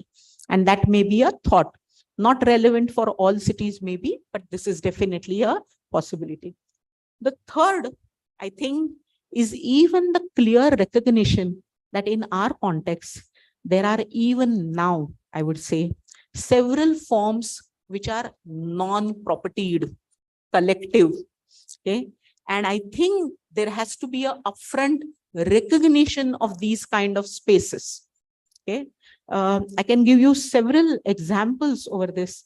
Very recently, there was this news of a small town in Rajasthan. I forget the name, but where there was a fairly large grazing land. Okay. Now, the grazing land, the development plan of this city itself first designated it as a commons grazing land reservation, because this was a grazing land which was not only used by cowherds in this village, but this town happens to be the site of an annual fair for cattle, where many cattle owners from the entire region come there, assemble there. So there is also a pond in the middle of that property. Okay. And there are constant moves to encroach upon the property by the trust which was supposed to invest and conserve this land. Okay. So there is a changed aspiration of a theoretical landowner, its use as a commons. Okay. And the planning and the municipal authority beginning to designate this and treat it as a private property. Okay. So I think there has to be some balance and recognition of these dimensions of land in our practices within the plan. The third, that I think one of the most important principles is that owners should not use property in a way that will harm others. Now, what kind of harms can owners cause? that really needs to be determined firstly in a localized manner. It can be a overbuilding, okay, not just because of the rules, but it can take away and impact light, ventilation for others. It can also constrain, like in several cities, I've seen that there is a full overbuttle of your galleries, etc., right into the street space. Okay, so one needs to think about adequate protections. Again, how do you develop property, right? And that is really going against perhaps the grain of how Blackstone and other American jurists actually interpreted property as property is what the owners can do with exclusively. It's like the exclusive domain of property owners. So one has to push against that grain, at least significantly. Fifth, that non-owners also have a certain right to property.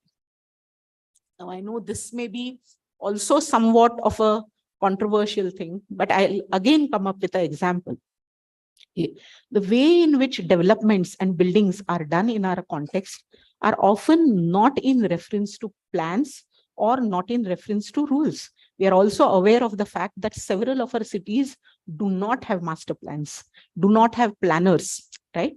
So building is what I wish, right? The way I wish, okay? And in some of these contexts, there are many people who may not be left with any access to the road, okay? So think about these kind of aspects as well. So I don't own the property, but if I have to get to the nearest road, I need to pass through somebody's property, okay? Now, those kind of obligations are very much social obligations. It comes not at the level of planning, but it comes at the level of perhaps you're building rules and understanding these at a micro level, if not a or a cluster level at best. Okay. Then finally, I think the obligation on the state to see that certain properties can be developed in a certain way. Okay. I particularly think about the example of heritage. Okay. Several of our cities have a long, perhaps contested, but heritage. Right? Now, how does one interpret that heritage? Okay. Heritage should not be interpreted definitely as no development, but at the same time, it cannot be abusive development. Okay. Something which does not respect the heritage at all. So how does one create these kind of ways so that owners can develop their properties, but in more socially responsible ways? And finally, that this kind of idea, which today may be contested, but we really need to think of this is happening in the rural context.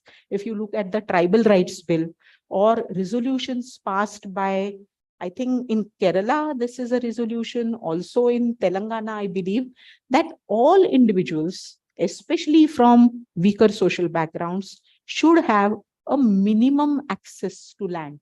I think in several contexts, it is like 2 cents or something like that. But I think that is again a principle by which we can reinterpret and revisit the social function of property. So with these possibilities, I'm going to stop here and perhaps open up for discussion.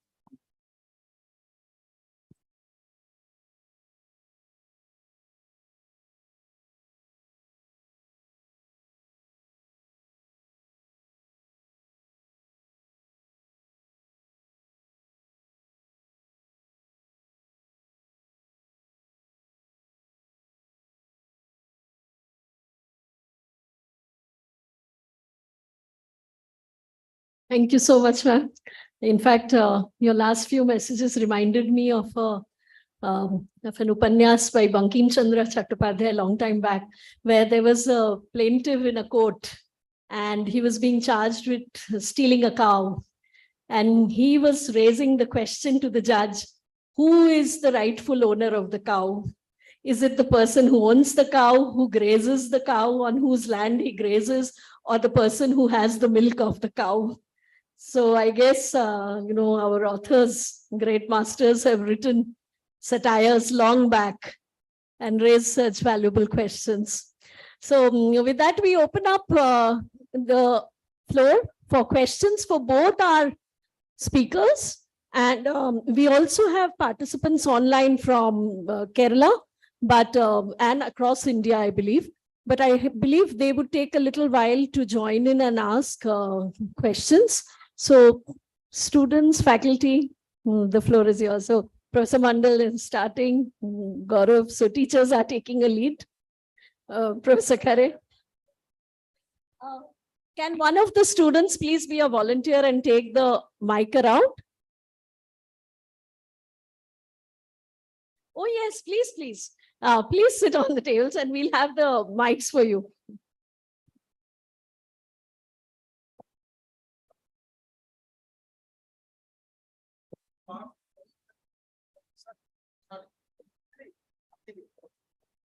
My first question, it is not a question, it is basically a request.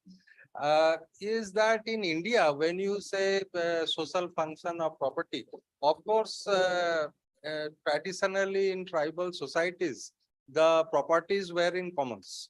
And from where the Marxist movement also took its cue.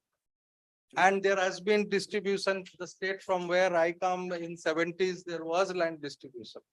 But when we make master plans today, in other places, the master plans, the very basic unit is a property. That for what kind of use we put the property to. But in the states where the tribal population is very big, it is very difficult. There is no property, that way records. So these still function the way you are trying to raise some questions. Now, there are large number of states having this, at least 4 states by Article 6, I believe, of, I don't know, 6 or 7, most likely 6, where 4 states, tribal areas are declared. In some other states, it is by Article 5, where the tribal areas are declared as something else. In Madhya Pradesh also, it is called something else.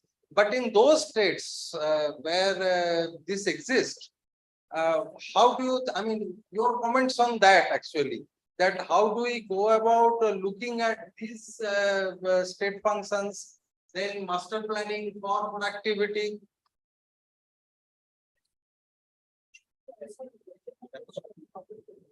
Okay, if we can take a few questions and then perhaps if there are any Yeah, that will be- repetitions, all answers could be Yeah, given together. Because I wanted to add CNT Act in the picture also, Chota Nagpur Tenancy Act of Jharkhand, and how that has survived for so long in history.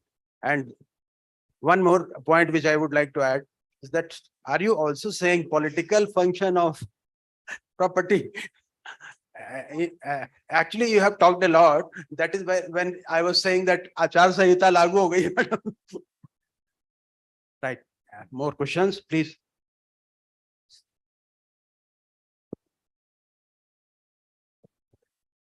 Good evening, sir. Good evening, ma'am.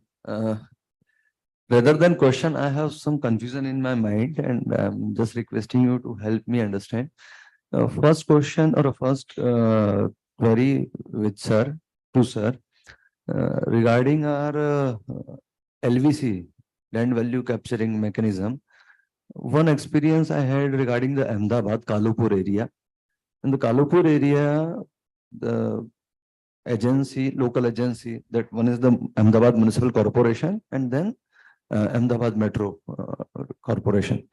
They actually separately did some LVC investigation, and with their own investigation, they came up with possibility of getting some sort of benefit from the potential development because of the metro.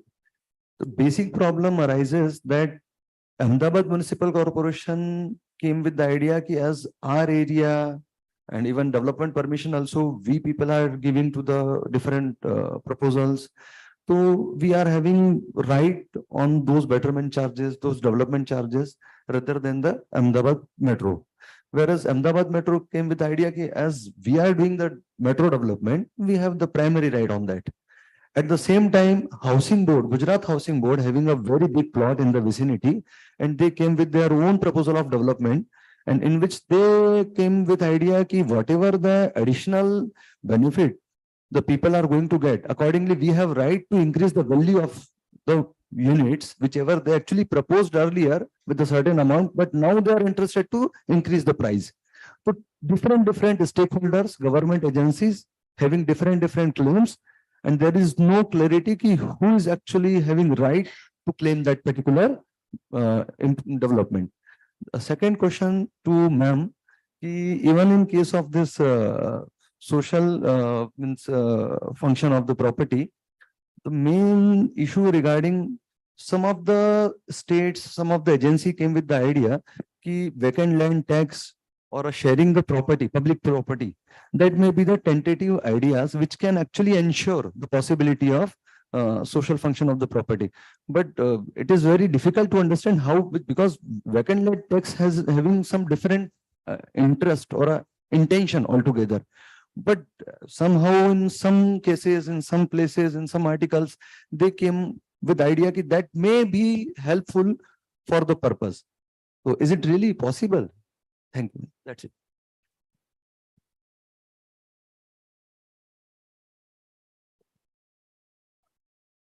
Are there any questions? Oh, Professor Natarajan? No. After one more, we will probably start discussions and then.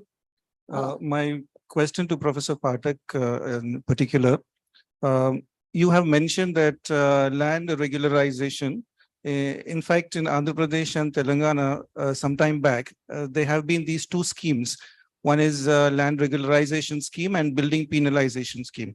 As a part of the scheme, what was happening was the government was levying the penalization based on the unauthorized construction. On the other hand, in fact, people were taking that as an advantage. They were constructing intentionally the buildings unauthorizedly and then paying this, fine. So how do we see in this, contrasting, aspect? Thank you. Aparna? And then perhaps Hello. we'll start for a round of discussions and we'll stop. Yeah. Yeah.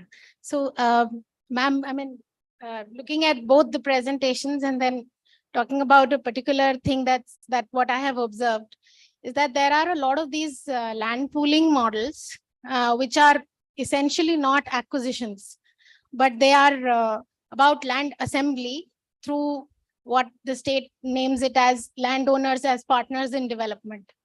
What they're doing essentially is looking at the speculative value in the future, and then they're saying that there is an equivalent in the present times for the value of land in the future, which becomes your exchange package. And you try and lure the landowner to participate in that assembly model. If I look at it from the social function and I look at the purposes for which land is being pooled, they are essentially all public purposes mostly. But then the mechanism and the promise of the, so to say, social function isn't really social to the landowner directly. It is an economic benefit. So do we look at it as a societal benefit from the pooling stance? And how this then relates to what Pathak sir said was, it is claimed to be a model which reduces the cost of assembling land for the state and also gives an opportunity to the state to capture the value of land in the present as well as the future times. So I want to understand if we deviate from the eminent domain and we do get into this new regime of partnering with the landowner based on whatever models, what stance and what stake would you think and consider in the coming times of the property regimes that we have?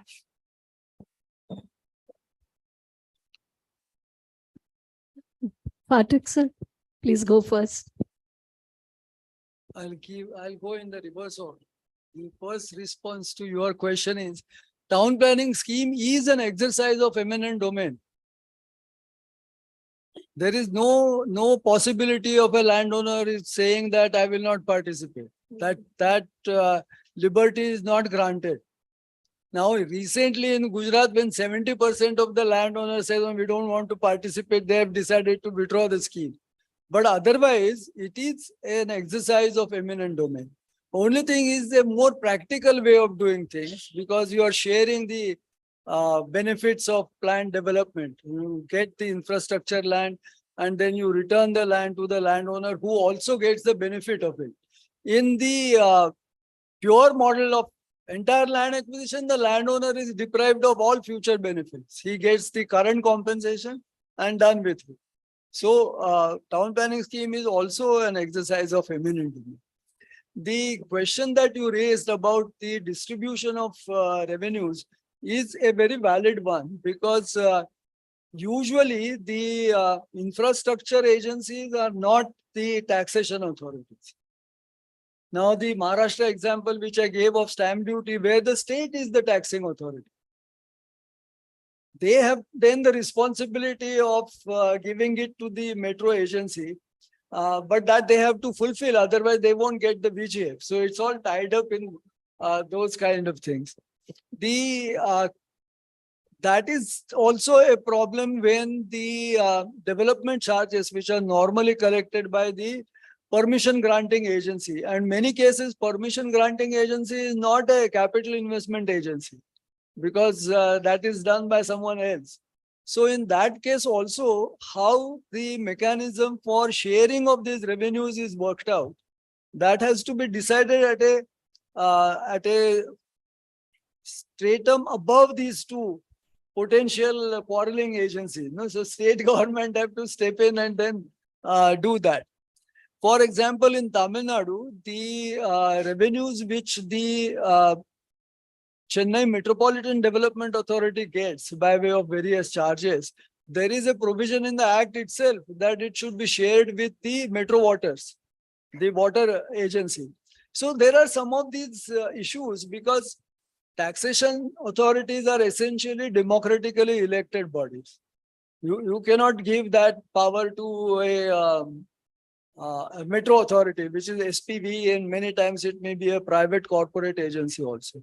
But in those cases, to make use of LBC, one has to sort out these things, and that has to be done at the level above the potential quarreling agencies. I think you raised one question. Huh? About this, what you answered just now. I have already answered. Great. What was that? I think my question was- You are very efficient.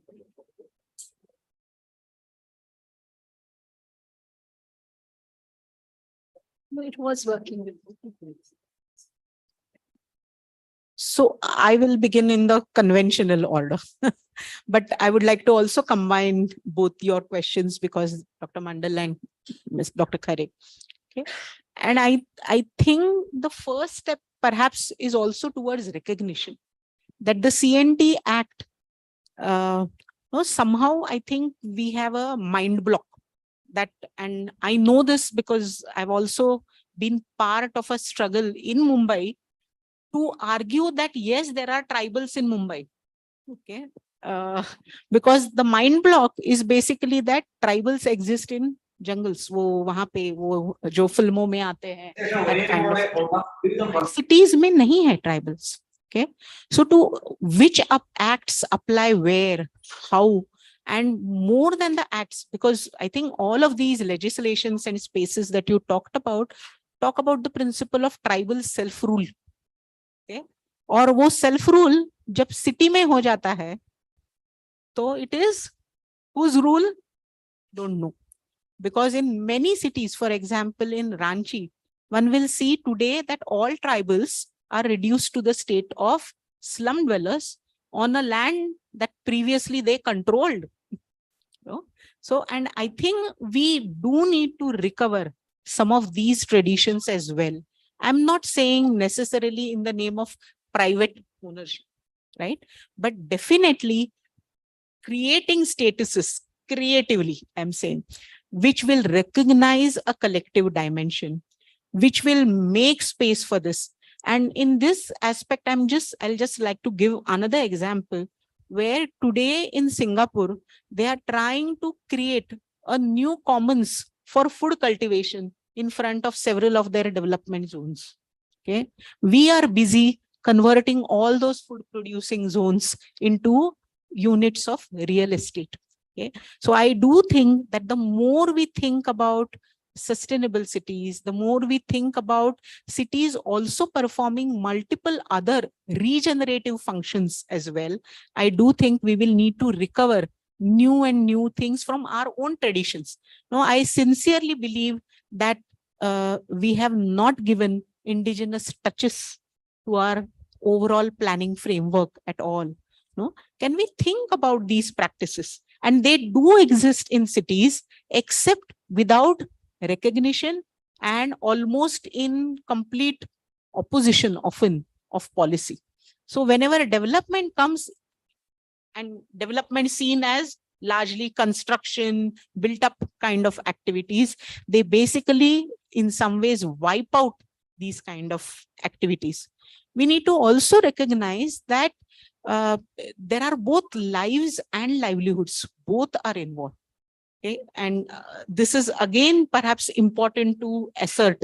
It creates complicated issues sometimes about what kind of livelihoods are permissible in buildings, what kind of livelihoods are not permissible in buildings, in residential areas. So we will really need to apply our mind. But I think a normative way to go, saying that this is the component of a development plan, development is equal to construction, I think we need to get over that mindset and need to think of special statuses. I am unable to get into details just now of what could be those, but I do think that these kind of histories can be recovered. Okay, and especially when those histories are documented. Okay, today, for example, one of the burning issues in Mumbai is something called Are Colony.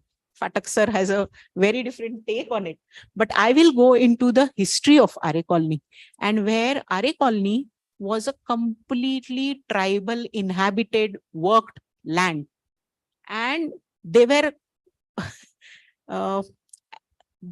then through the process of colonization. And think about this, the process of colonization of Mumbai was essentially a process which created a new set of landowners, right? So from tribals and colis and some Pathare Prabhus, you pass on land ownership to a set of Gujarati and Parsi landowners with vast monopolies. Are Colony is very much part of that. Then it gets transacted to the British government for producing food, producing milk for the army men. Then it becomes a state government undertaking in the post-independence era. Now the state government is removing all of this. There are many other unauthorized developments, and there is a plan for whether this should be considered a forest at all. To me, these are all different levels of debates. But the first thing is, what happens to the tribals who are now driven away from that land?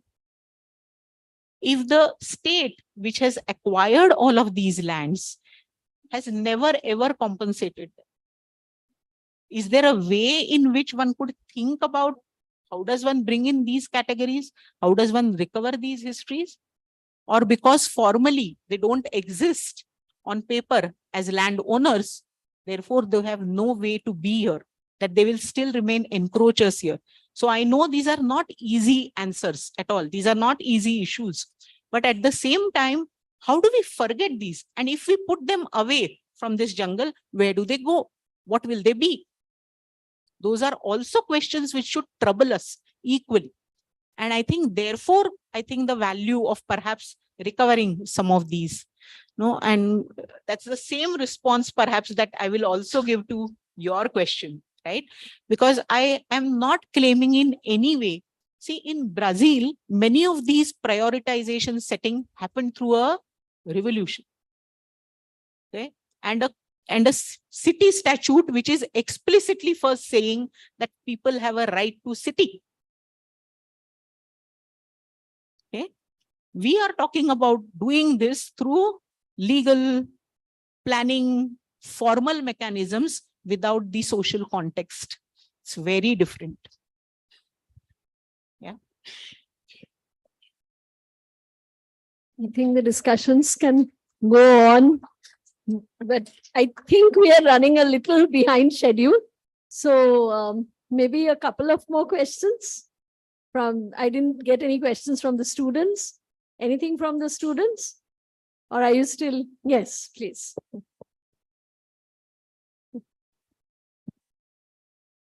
Hello. So we got to hear about like a land as the economic function of a property and a social function of a property. But I think like in current scenario, there is a bias towards land as an economic function of the property. Like you said that the earlier parent used to build a house for 4-5 generation, but now people are there is a decrease in people buying a land or buying a property, but they are moving more toward rental type of housing.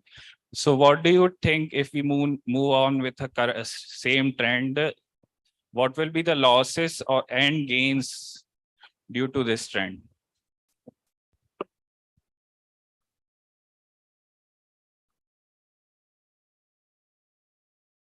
I don't really understand the distinction between social and economic. Is Like- economic anti-social? Social anti. Both ways. So the ancestral land rights is of course a very big question. In Mumbai, there were, now you mentioned Adivasis in RA, there were Shilo trees who used on the salt pan. Now those are disappearing. What do we do with Shilo trees? There were Bhandaris who used to tap the tadis. Tadis is the like palm, but it's tapped for the liquor. They are also almost disappeared. So what do we do about that? At least the physical planners don't get into these kind of issues. Spoil your planning also. Yes, sir, please. Professor Binayak has a question. Yes.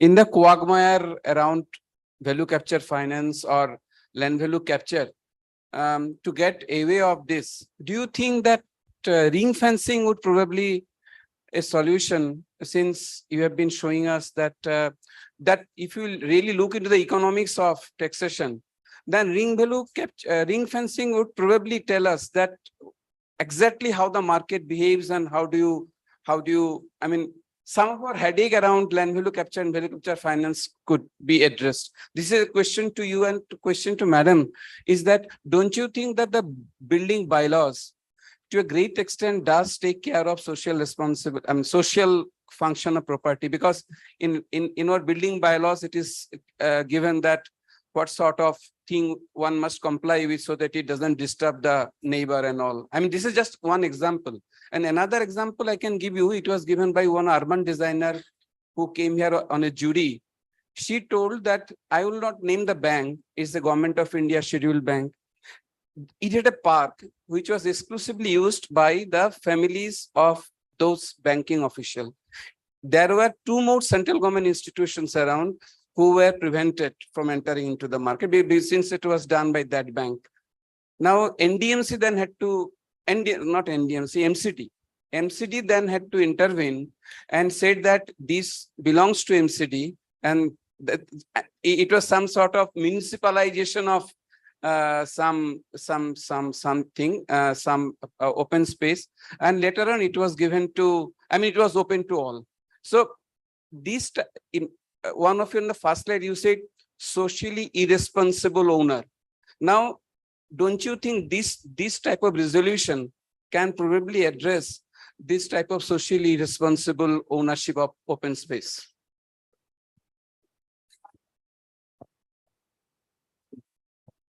Ring fencing is the way, that is why I was describing them as benefit taxes, where the use of revenue is prescribed. So it's in a way a ring fencing. That for that purpose. That is how that stamp duty is used, or that is how that compensatory fungible FSI revenues are used in Mumbai, where the revenues and the use of revenue is prescribed. So it in a way becomes ring fence. No, I think what you said is very right. But I'll start from the last part of your question where I said it is very right, because it is a collective use of land which has to be respected. Yes, there has been a socially responsible use, but what you are describing also has two other trends within it. Number one, that there are owners who want to demand exclusive rights to a collective space, and building bylaws and building rules are unable to ensure that it remains a collective space, right? Because they will consider that building bylaws start with the outside frontage of a building, right? They will not look at all of these things which are there. The second thing is that you convert it into a public owned space, okay? Meaning state owned space, because we don't have anything public as in public, right? So it becomes a state-owned space. Is that the only alternative? Or should there be other experiments which should also be carried out? Now, if we are really talking about this kind of shareholders and stakeholders, there could be also arrangements between all the buildings which exist there of the different institutions, and they can all contribute to it, right? There can be that kind of a existence.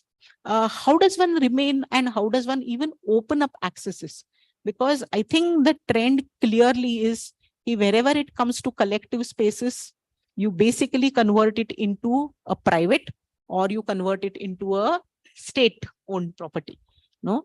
On the other hand, if you look at many cities of Europe today, there are also several struggles to actually what they call as recover urban commons. Okay. We, however, seem to be moving. We have significant instances of commons and commoning in our cities, but we want to destroy them.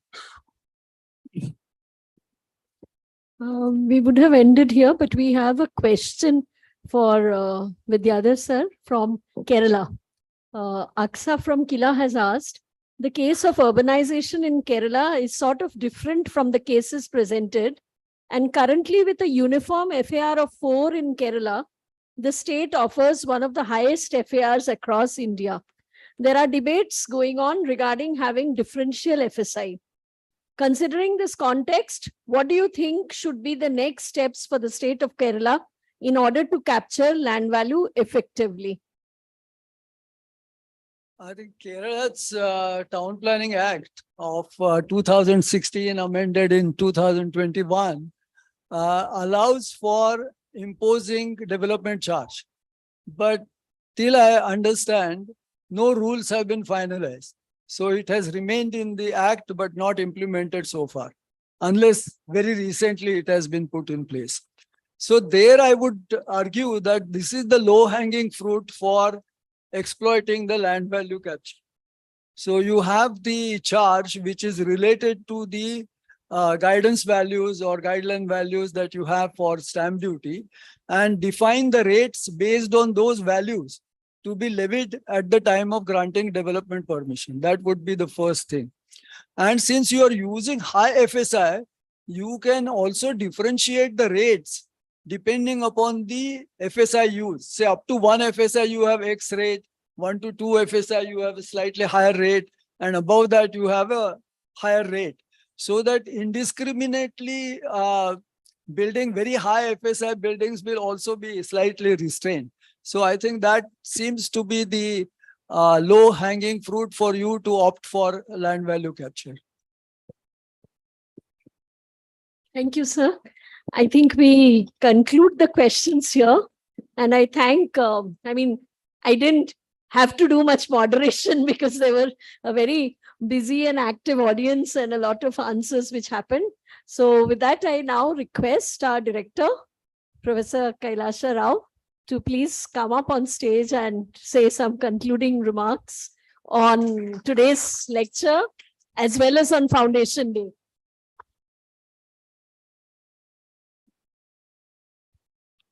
Thank you, Vidyadhar sir, Amita ma'am, all the faculty, students, and deans, heads of the department. It's good to see the so many of you really taking part in this particular talk, and I'm sure benefited from the invaluable talks from our both experts. Of course, the discussion was quite interesting, and it also evoked certain kind of my own experiences about the land, its value, the boundaries or territories. All these things are quite interesting and complex. I realized it when I went to Mumbai long time back, somewhere near that what is it, Saji Ali, that Dargah side. So very interesting thing. One gentleman must have been some drag picker or something. He has collected lots of empty bottles. I'm sure there's no dearth of these kind of PET bottles these days. So he collected a lot of PET bottles and put into a big sack, made it into a raft, and he was literally floating on the water, and I was sleeping very happily there. I mean, it really kind of changed my perception about actually you don't need to own anything to own that. I was happily sleeping. I mean, of course, it talks about the Bombay's condition in terms of the availability of land, and he was blissfully sleeping on that one night. I mean, that was a one shocker. And then went towards Nala Sopara side. I saw another interesting episode. There was one wooden plank which was just put as a counter load onto the other side foundation, and it was hanging in the Nala Sopara. Another gentleman was using like a bathroom. Actually, he was keeping this thing. I'm sure it's not an unusual sight for many Mumbaiites. I mean, he was in the air actually. He was holding he was happily taking bath. And now the gap between the life and death is very few inches. Those who knows the Nala Sopara very well understand that, if you fall into it, it's not worth coming out of it. I mean, that's a kind of a thing. So when I was telling that the Mumbai friend, I mean, this is something which is beyond my comprehension about land, boundary, and all these things. He said, how am I different? I also stay in 12th floor. नीचे वाला भी मेरा नहीं है, side वाला भी मेरा नहीं है, इधर का भी नहीं है. I can't do anything all the four walls actually. I mean, it's a common property. So he says that my life is no different from the person whom you saw who was actually dangling in the air. I'm also dangling in the air. It's a notion that you belong to a land is a notion. Land belongs to you is it's a contradiction actually. Perhaps when we are very happy we are also collaborating with the Kila. Of course, I come from I can call it as a northern border of Kerala, that is Udupi side of it, which is no different from it.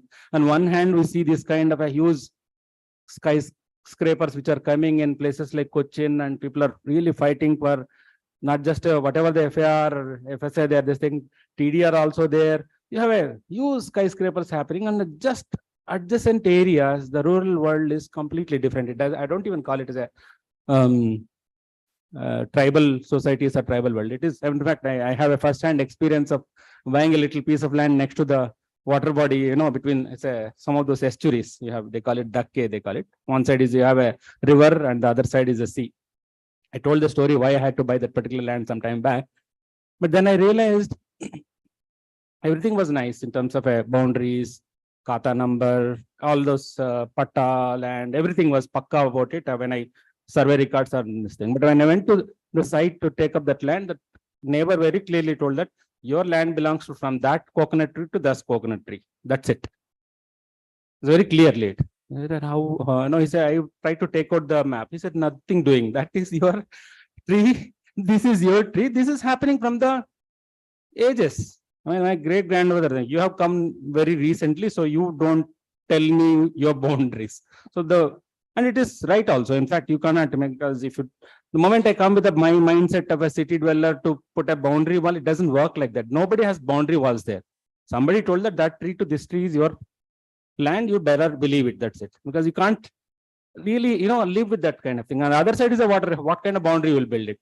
By the way, I realized that, the boundary next to the water, it doesn't belong to me. I can sit there, enjoy that, but it doesn't have I can't really do anything about it actually. That's a simple logic, because of course it's a natural source, with resources.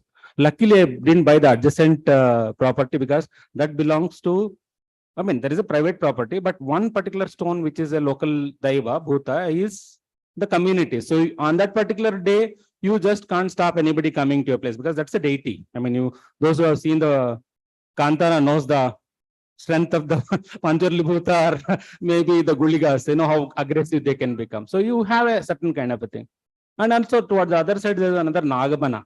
Nagabana is some dedicated land which is meant for some serpents there. In fact, the people there believe that land doesn't belong to them. Actually, it belongs to the serpents there because this is supposed to be the, next to the sea, and it is, sea has given up this land. That's why this land existed. Otherwise, it belongs to the serpents and the Nagas of this one. So and then all these things point out certain things that, okay, and I can't build any certain second floor because the adjacent temple's Gopuram is only ground plus 1 floor. So the unwritten rule is that none of the building can go beyond the taller than the height. I only realized it later. One local shetty shop came and increased, donated a lot of money and increased the height of the Gopuram, not because of any affinity to the god, but he wanted to build G+2. So then of course, as a person who works with the cultural, history or the historic cities, conservation of it. So came across quite a few land titles, especially in Tamil Nadu and Andhra. You have Manyam land, Sarva Manyam land is there. And so what you told about Gomalam is the grazing lands, which is technically belongs to nobody, but it belongs to everybody. And there is a very good reason why it should be there, because that's a catchment area. If you try to mess up with that, it can work. You cannot build anything permanent, but you can have fairs, festivals, and all those things. And it is designated land. Most of the land deeds are, somebody even takes out the copper plates and tell that my great grandfather was given this particular Manyam land by Raya of that time. You can't go against that one. Obviously, it is certain land. And also the whole management of the land also was through this kind of a titles. There are certain things, Bhogyam, there is a Manyam, there is a various kind of a titles which were there quite interestingly. In fact, if you look at in some of the places in Maharashtra, the boundaries are very interesting. They call it a, what do you call donkey in this thing? And Gadekal. Gadekal is some kind of a thing where, I cannot explain in this kind of a thing the description of it. It's a donkey and other kind of a things. It's a boundary. It's a curse stone, as curse stone. It is there. If you try to encroach that land, you'll ancestors will be, various so and so thing will happen to them, kind of a thing. So these are all not talking about tribal societies or kind of thing, but traditional ways of land and its management part of it. The rights of land and water and all those things are very clearly. You have a fantastic management system of your, what you call, setbacks. Given an opportunity, everybody will encroach. But there is a certain kind of a road you can never encroach. The simple thing is that your width of the chariot is fixed. Annually, the chariot festival happens. Car streets we have, every city has certain kind of a car streets and the formations and other things. No matter whatsoever it can come, you just have to remove your encroachment, because on the month of Thai or a Chitrai or Adavala, there are that kind of a chariot festivals are there and designated kind of a thing. So there seems to be very traditional ways of our land, our boundaries, or kind of a thing. It was like very interestingly. I could never build a compound wall, and I'm very happy with that one, because not only the entire, entire village, nobody has got, except for some of those very, strictly, come from the city background, who does not belong to that land, have this possession and possessiveness about it. Otherwise, it is not seen as a commodity. In certain areas, you just have to respect that whole community which comes to it, and they're not going to stay there. It's part of the whole this thing. Unless you adopted to that society, adopt part of that one, which is, a very, very inherent part of it. I think somewhere when that connections are lost, these definitions about seeing land as a commodity and living in the air may come into the picture. So this is my little concluding version of it. And I'm sure maybe many of these kind of answers are there in our own practices. And somewhere, we may have to relook at it and may not have to have that kind of very builder approaches or certain kind of a things. But anyway, that's the thing. So, I mean, of course, few things about our SPA's our vertical foundation day. I'm very happy that this year is a 15th year of our what do you call annual day. It's 2000 from 2008 it has started, and today it's a long or short term of 15 years with which we can really look back, and some of the great achievements is that kind of collaborations with this organizations like ILA and other institutions, which we been very lucky to have some of the eminent speakers coming to us and sort of giving a talk on this particular day. So I really thank both the guests who have come all the way and taken time for this kind of things. And I look forward for more such kind of events to take up on this day. Thank you very much. Thank you.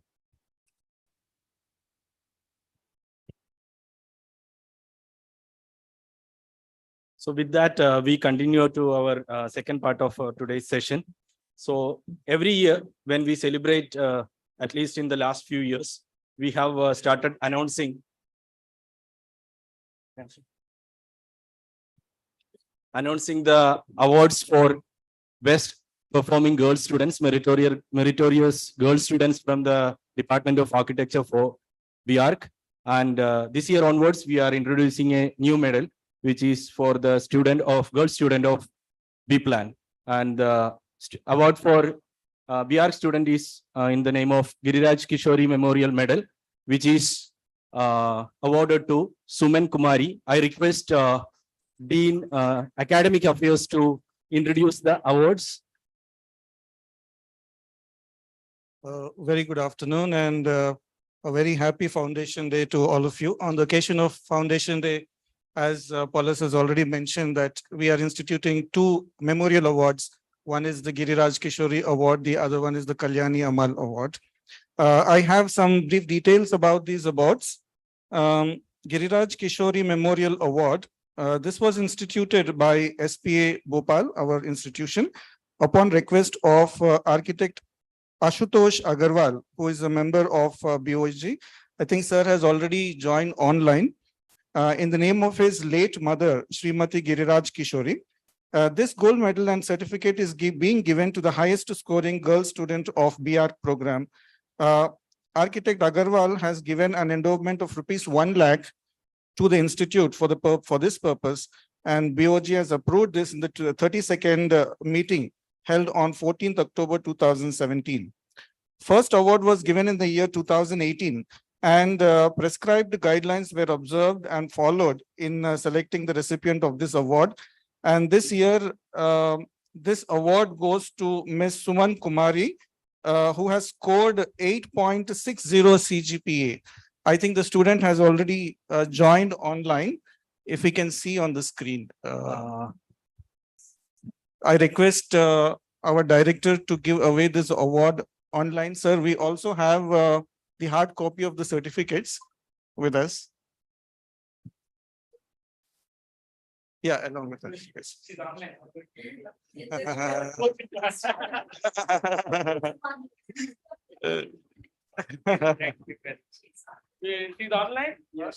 I request the chief guest also to join this. Yeah. Thank you very much, sir. Apart from that, as already mentioned, we also have Kalyani Amal Memorial Award. And this award was instituted upon request by former director, Professor N. Sridharan, in the name of his parental grandmother, late Srimati Kalyani, who lost her husband at an early age and raised her sons and daughters to educate them without any external financial support. To commemorate her sacrifices with the approval of the BOG, 45th BOG held on 24/6/2022, he has instituted an endowment of ₹1 lakh to the institute to award the certificate. And along with the certificate, there's also a book to the girl student in Bachelor of Planning, whoever has excelled in this program. So this year, this award is being given from this year onwards, and this goes to Ms. Kripa Thomas, who has scored a CGPA of 8.97. So I once again request Director Sir along with the chief guest to give away this award. Thank you very much. Thank you, sir.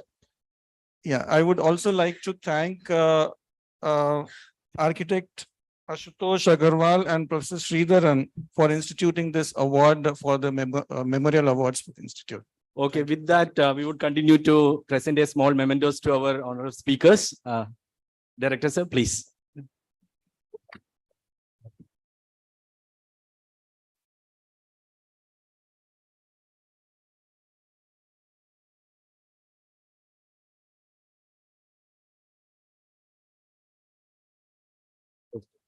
So now I would request our Dean Research, Professor Ajay Khare, to give concluding remarks and vote of thanks. Sir.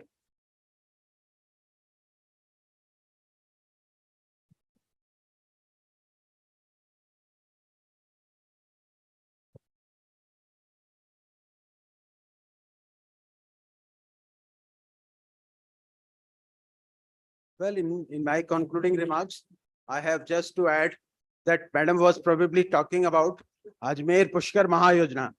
Kyo, Madam?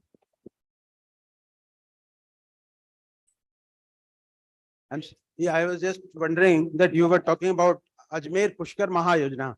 And in that, only one thing which came to my mind, that even Britishers never gave this right that there should be any kind of ownership in the land, which was the basis of economy of the entire Rajasthan, because that was the Pushkar Mela used to happen, camel fair. And now that recalls that where we have come. I mean, even we have probably become worse than our British masters, and we are trying to do that. And in earlier days, as sir has mentioned, there were days when in places like Jaisalmer, there used to be Gadisar encroachment area, which used to be worshipped. Anybody would not even go with their shoes on and touch the water. So entire catchment area used to be worshipped. I mean, that is how we protected our water bodies. And that is the main function, social function of any land. भू है तो हम हैं, भू है तो भूगोल है, भू है तो भाषा है, भू है तो हमारा भोजन है. इसलिए हम सबको भू को प्रणाम. इन्हीं शब्दों के साथ आपका सर जो बहुत बहुत धन्यवाद, आपने हमें लैंड को कैप्चर करना सिखा रहे हैं फिर से. और हमारे म्युनिसिपल बॉडीज उसको कह रहे हैं कंपाउंडिंग. हम तो अपनी लैंड रिसोर्स से रेवेन्यू बढ़ा रहे हैं. तो और पूरे उत्तर प्रदेश में, पूरे झारखंड, सारे नॉर्थ इंडियन स्टेट्स में ये जो कंपाउंडिंग के नाम पर लूट हो रही है, वो सिर्फ इसीलिए कि हम रेवेन्यू बढ़ा रहे हैं. अब चाहे वो बाईलॉज का इशू हो, अब तो मल्टी स्टोरेड बिल्डिंग में भी कंपाउंडिंग होने लगी. यहाँ तक कि एक छोटा सा फ्लैट हम लोगों ने देहरादून में खरीदा, थोड़े दिन बाद बिल्डर आके कहता है, सर आपके घर के बाहर जो थोड़ा कॉरिडोर का लैंड है उसको हमने कंपाउंडिंग में आपके संग जोड़ सकते हैं, आप सर्वेंट क्वार्टर रख लेना. अब ये भी और approved land, compounding given to our Dehradun MMDA. Now these are the kind of things happening, and so both talks were so thought-provoking that I am sure that everyone have enjoyed, and so rightfully for our foundation day, related with Pujan of our day. On that particular day, 8th of October 2008, so we have now, as sir has said, 15th year, we are promising to all our seniors that we will be making this year memorable for our institution. With this promise, thank you all. Thanks to our organizers who have conducted it so well timed, and many thanks to KILA, and the organization has come into picture with help of so many of our efforts, and so many of our faculties have worked very hard with them. So I am sure that this dialogue will not end. This is dialogues. So we will continue with these dialogue. With these words, thank you very much for giving me an opportunity to say my thing. And Professor follows.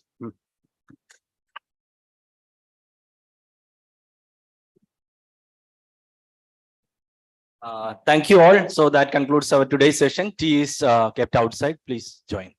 Thank you.